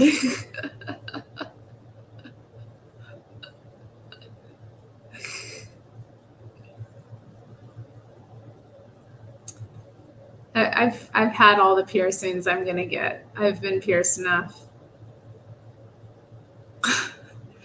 Tar Baby Yoda, no. I've seen them fight passive aggressively like women fight generally. I've not seen them fist fight. That doesn't happen. That didn't happen in the community I ran in, okay? The butches did not fight like that. They fought like girls, with intrigue and gossip and drama and, character assassination, that kind of thing.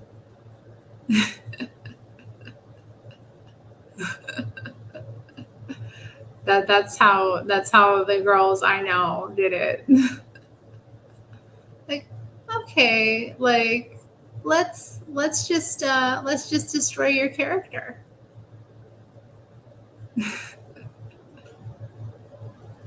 Oh dear, don't bring it, don't mention Bev. Come on.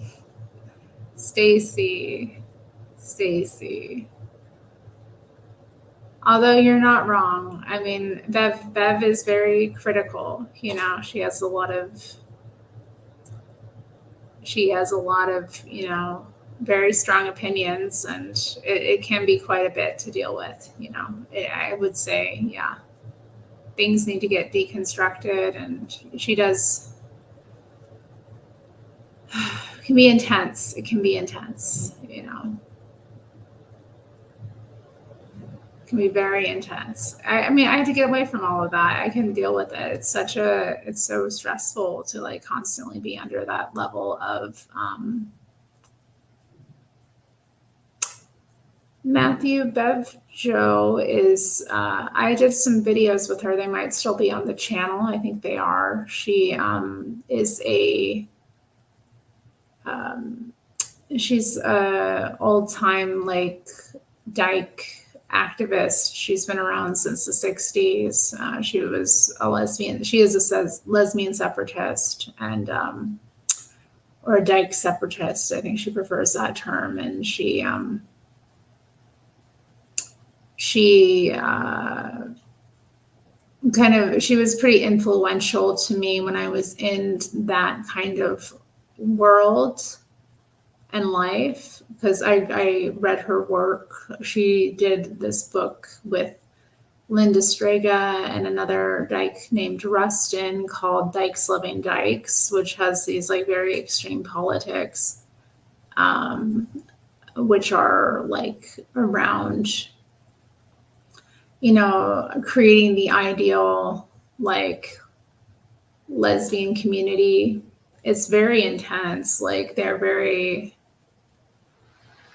their criticisms of so much. It's like some of it is interesting. I will say that I did agree with some of their assessments and still do, like about the biggest controversial perspectives they have are around like motherhood privilege. And I love Perfume, Stacy. Love it.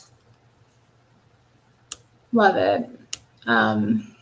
So, that was something that kind of came up a lot. So,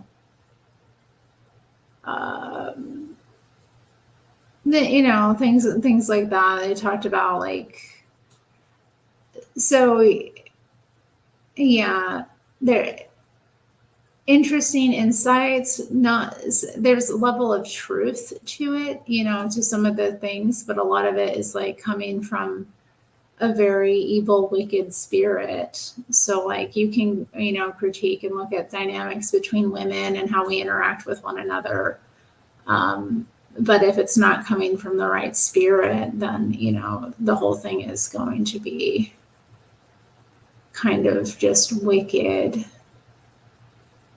No, it was interesting. I mean, it definitely captivated me for a while. It was interesting. Like, and I know other women who still are very influenced by those politics. She is one of the most like radical people I've ever met, like extreme radical leftist people I've ever met. Like very, like one of the most intense. But yeah, I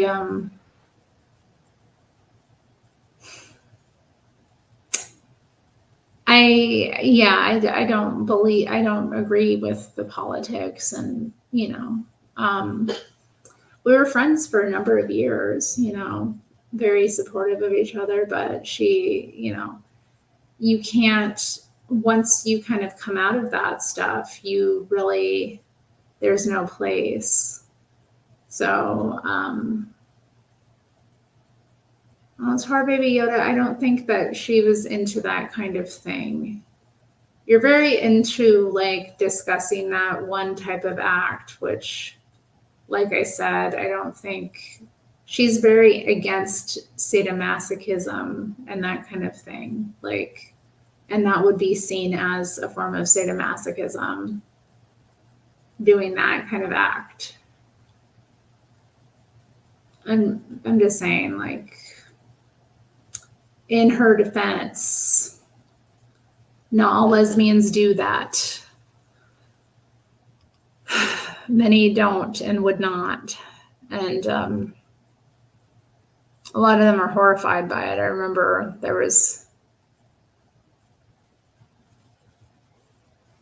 she has spoken for herself. I just named her book that she wrote. She discusses sadomasochism in the lesbian community very in depth.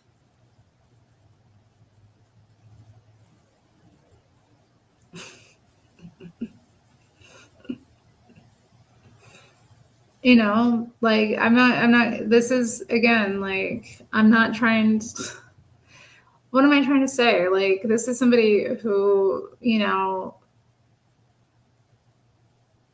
I've met personally, who I've spent time with. She, opened herself up to me. I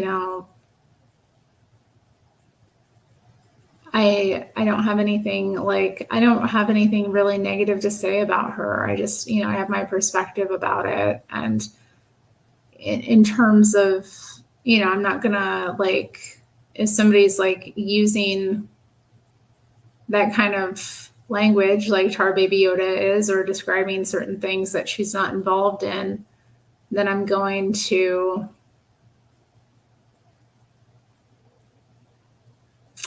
Tar Baby Yoda. Stop.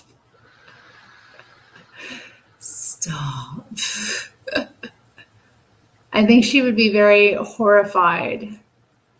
I think you don't know her. You don't understand how horrified she would be by even that language. Like, she's very prudish. We'll just say, I don't want to say she's prudish, but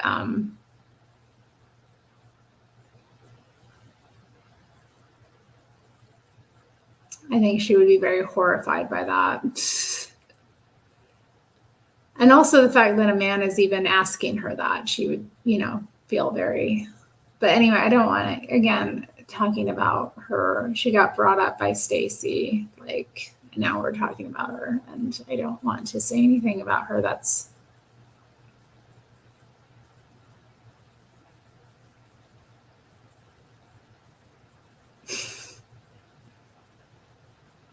For the sake of your channel, I'd recommend you stop reading his name. Yeah, I know someone told me that it's a racist thing, and I was like, is it racist? I thought it was racial. I didn't think it was racist.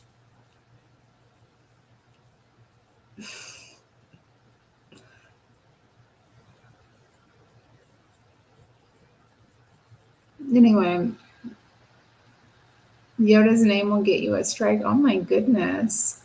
That ain't right. Is it really that offensive? Is it really that offensive? I mean, my God, I didn't think it was that offensive. Why is it that offensive?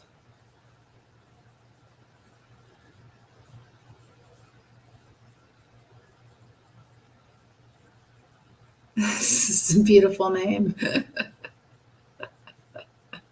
It's a pretty great name. But like I hadn't even thought about it. Like I'm reading someone's name. It's like amazing. I don't know. I don't.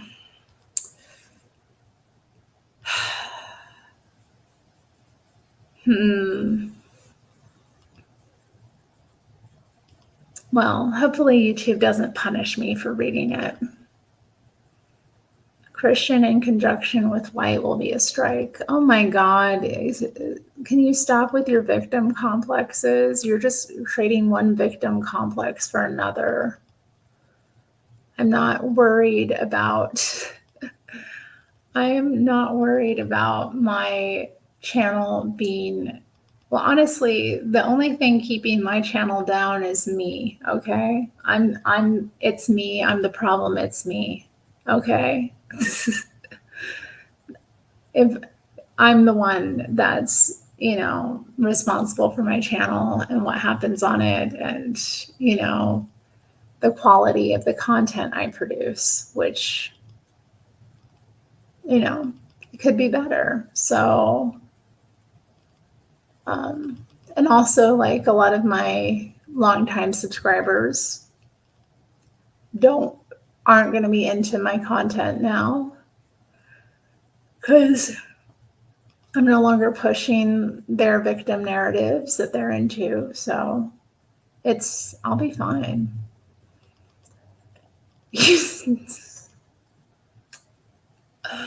Tar Baby Yoda has dropped the N-word with the hard R in the chat.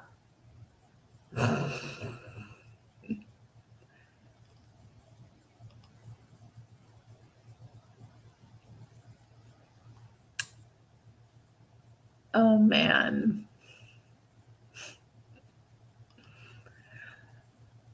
Tar Baby Yoda has dropped the hard R N-word in the chat.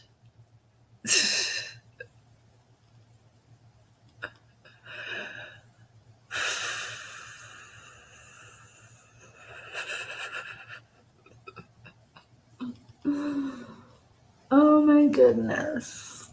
Oh my goodness. Congratulations, Tar Baby. You got away with writing the N-word.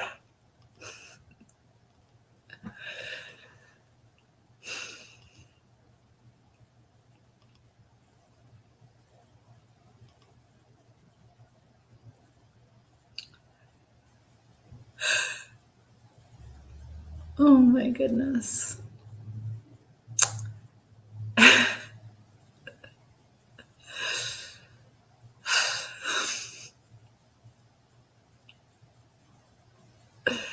I can't pull away. I don't know. It's like, what's going to happen next? Anything could happen. I mean, the N-word has been dropped. Anything could happen now. It's like,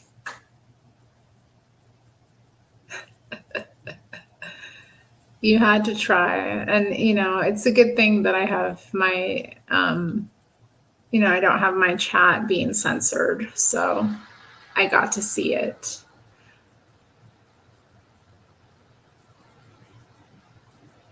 Hippies for Trump. Is that a thing? Hippies for Trump?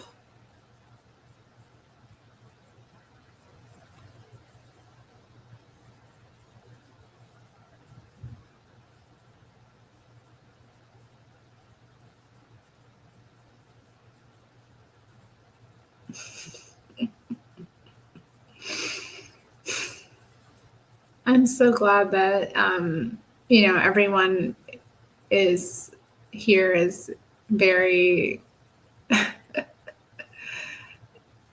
what am I trying to say? I'm glad that everyone is working to overcome these things and does not let words, you know, have power over them. That's really cool.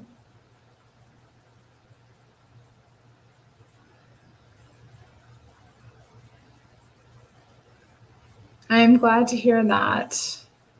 And good to see you again, Arrow One. That is awesome.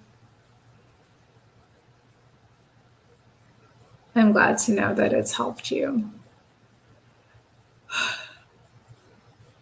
Excuse me. What kind of paranormal activity are you dealing with? Like, what's still going on that you're dealing with? If you don't mind saying.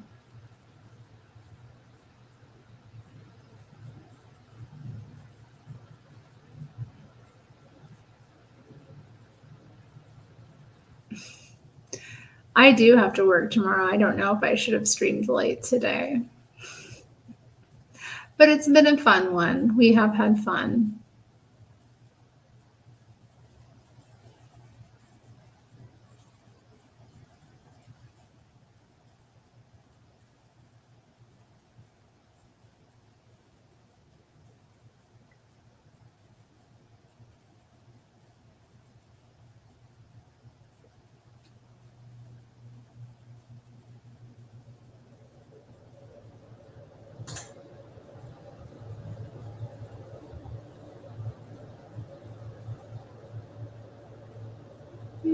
Well, it's good to have the option, Matthew. Yeah.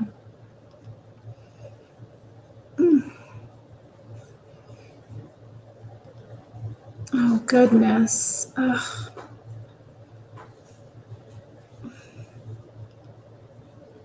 Mm. You work at 7, but you napped. Yeah, that's difficult. Napping can really make it hard when you got to get up in the morning.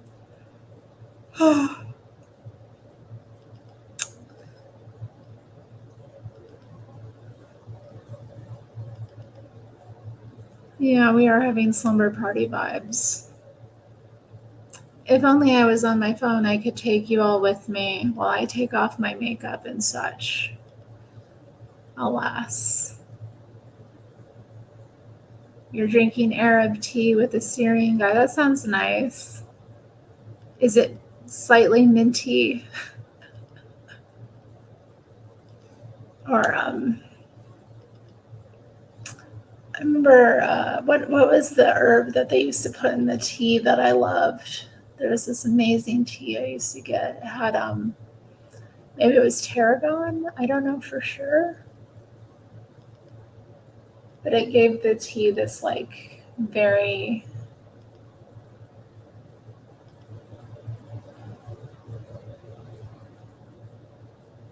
mm,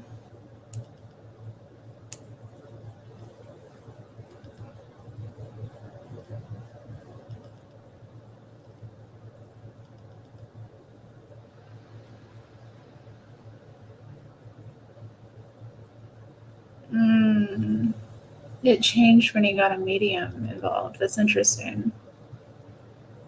Because yeah, people used to contact me when they would have like these kind of things going on. I get recommended by people always through the grapevine because I was never, one to put myself out there that much for that kind of thing. Because you don't know who's going to contact you. And I'd rather just, I was always like, word of mouth is better. Um, but yeah, I had a number of times where people would like be dealing with situations like this. Either I'd go in their home or like I'd have to do a remote viewing. I never did any clearing though, remote clearing, because it's like, it's not my space. How am I going to clear the energy out of your space for you? I can only diagnose the problem.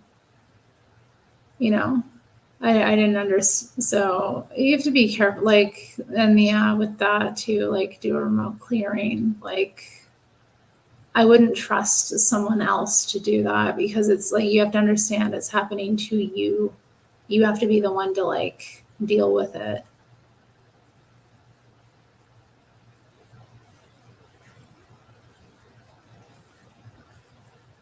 Matthew.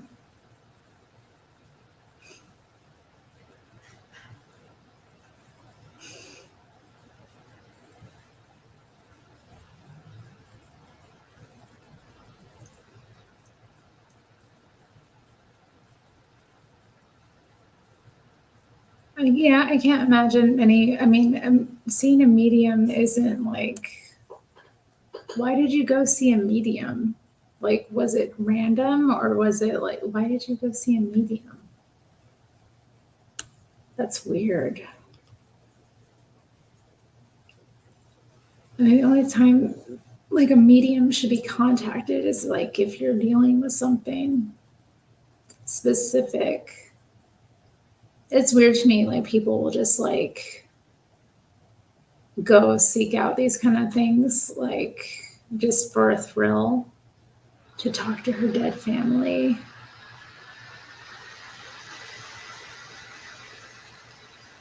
She wanted to talk to her dead family. Okay, interesting.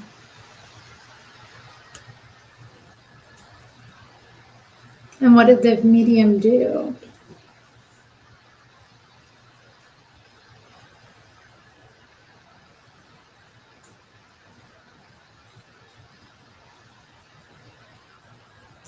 Because I mean, I had that happen a couple of times where when I was doing that stuff, like I was I worked with one family particularly when her like this woman's husband died randomly, like very just out of the blue. He died at work.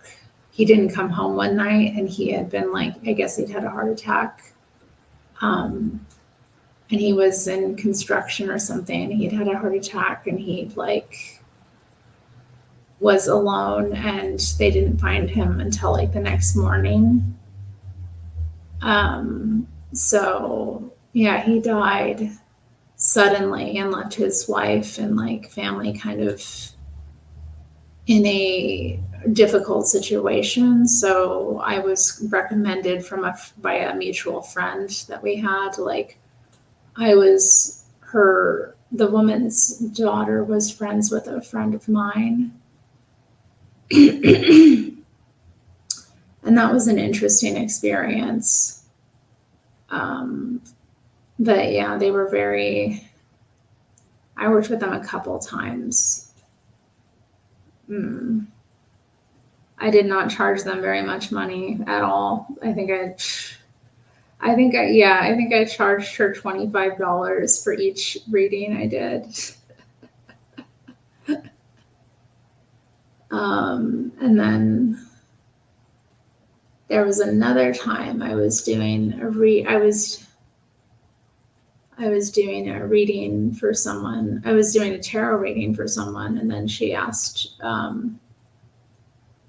if I would, because she knew I was a medium, but she asked if I would. She wanted to know about her like dead grandfather that she hadn't ever got to meet, and she also her grandmother as well, like on two different on her, one was on her mom's side, one on her dad's side, and that was a pretty wild experience. So we're just sitting in her kitchen, and I was like, well, I'll try to contact them. I don't know. And then like what came through was pretty crazy.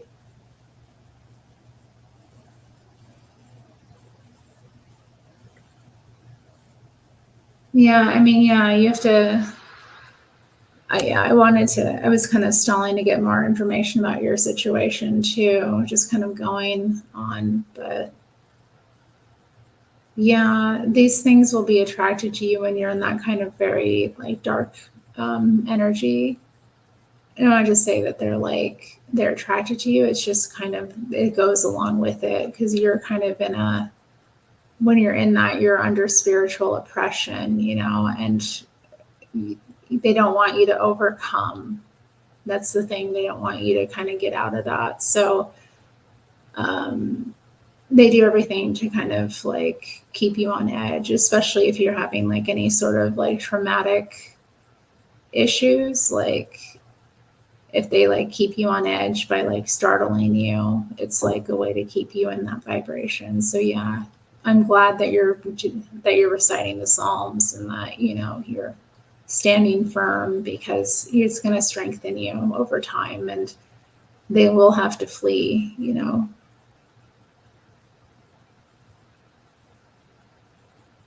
You're going to be okay. Like, but yeah, I mean, this is generally like how it comes in. Like, in my circumstance when I dealt with it years ago, and this is how I got into all this stuff too. Like this is the whole reason I got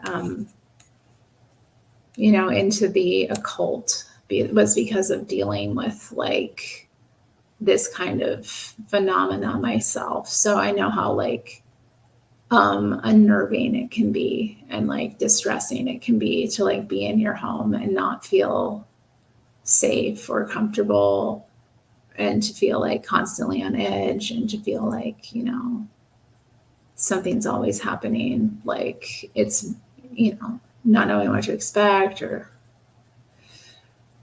all of it. So you're doing the right thing and you're moving in the right direction, and yeah, like be very mindful about who you, just know that like this is the other thing, just with the remote clearing, like sometimes you have to like spend some money to learn a lesson, but like nobody can do the work for you.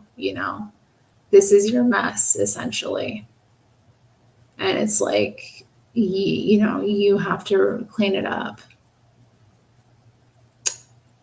um and you have the power to do it. I want to say that. And you trust in God, you lean more into God. God is going to like empower you and take this away from you. But you do have to you have to be rebuilt. So I'm glad to hear that it's getting better. And like when they do, like if they do like, the activity, like you mentioned, like the physical kind of startling activity, like the things being moved, very, very unsettling kind of thing. Like, when it happens, like don't react emotionally. Don't like, because it's like they're wanting to scare you. They want to keep you in that fear. So you just have to, you know, stand strong. And, it's perfect time to like repeat the Psalm 91. You probably have it memorized by now. Like, I don't know if anything I'm saying is helpful. Like, honestly, I just, I know what you're going through, and I know it's awful. So I'm glad that, we were in the chat at the same time and that I could give you some helpful advice.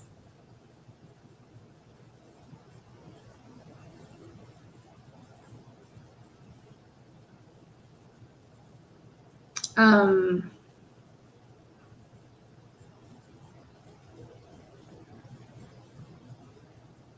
yeah, let's read a verse. Let's read a verse. Why not?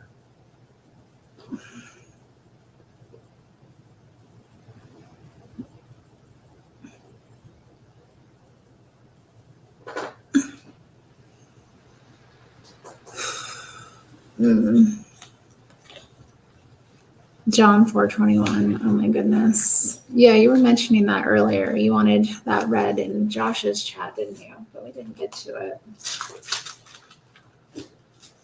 The book of John, so that we may believe.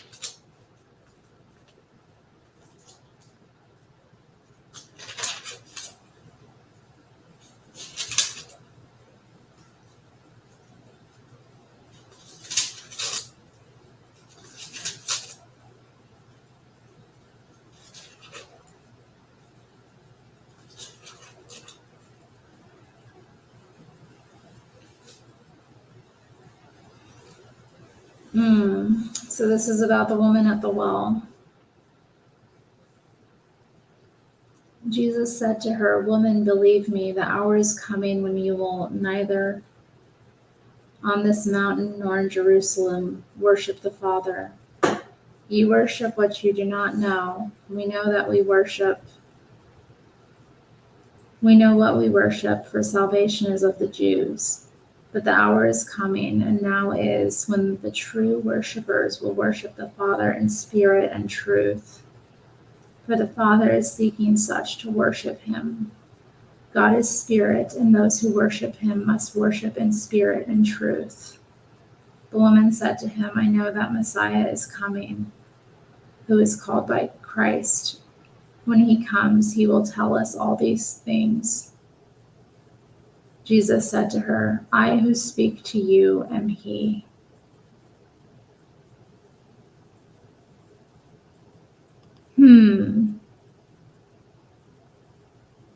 Love the song Psalm 69 from Ministry. Oh goodness.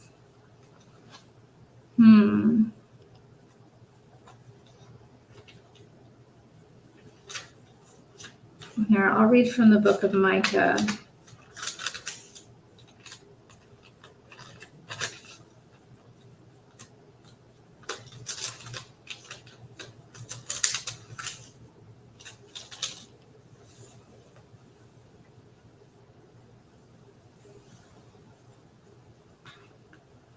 Okay, so this is from Micah 7, verse 18. "Who is a God like you, pardoning iniquity and passing over the transgression of the remnant of his heritage? He does not retain his anger forever, because he delights in mercy. He will again have compassion on us and will subdue our iniquities. You will cast all our sins into the depths of the sea. You will give truth to Jacob and mercy to Abraham, which you have sworn to our fathers from days of old."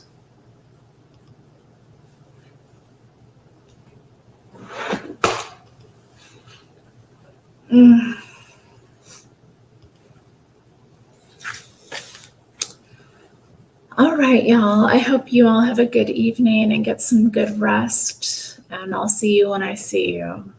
Praise the Lord. God is good, and his mercy endures forever.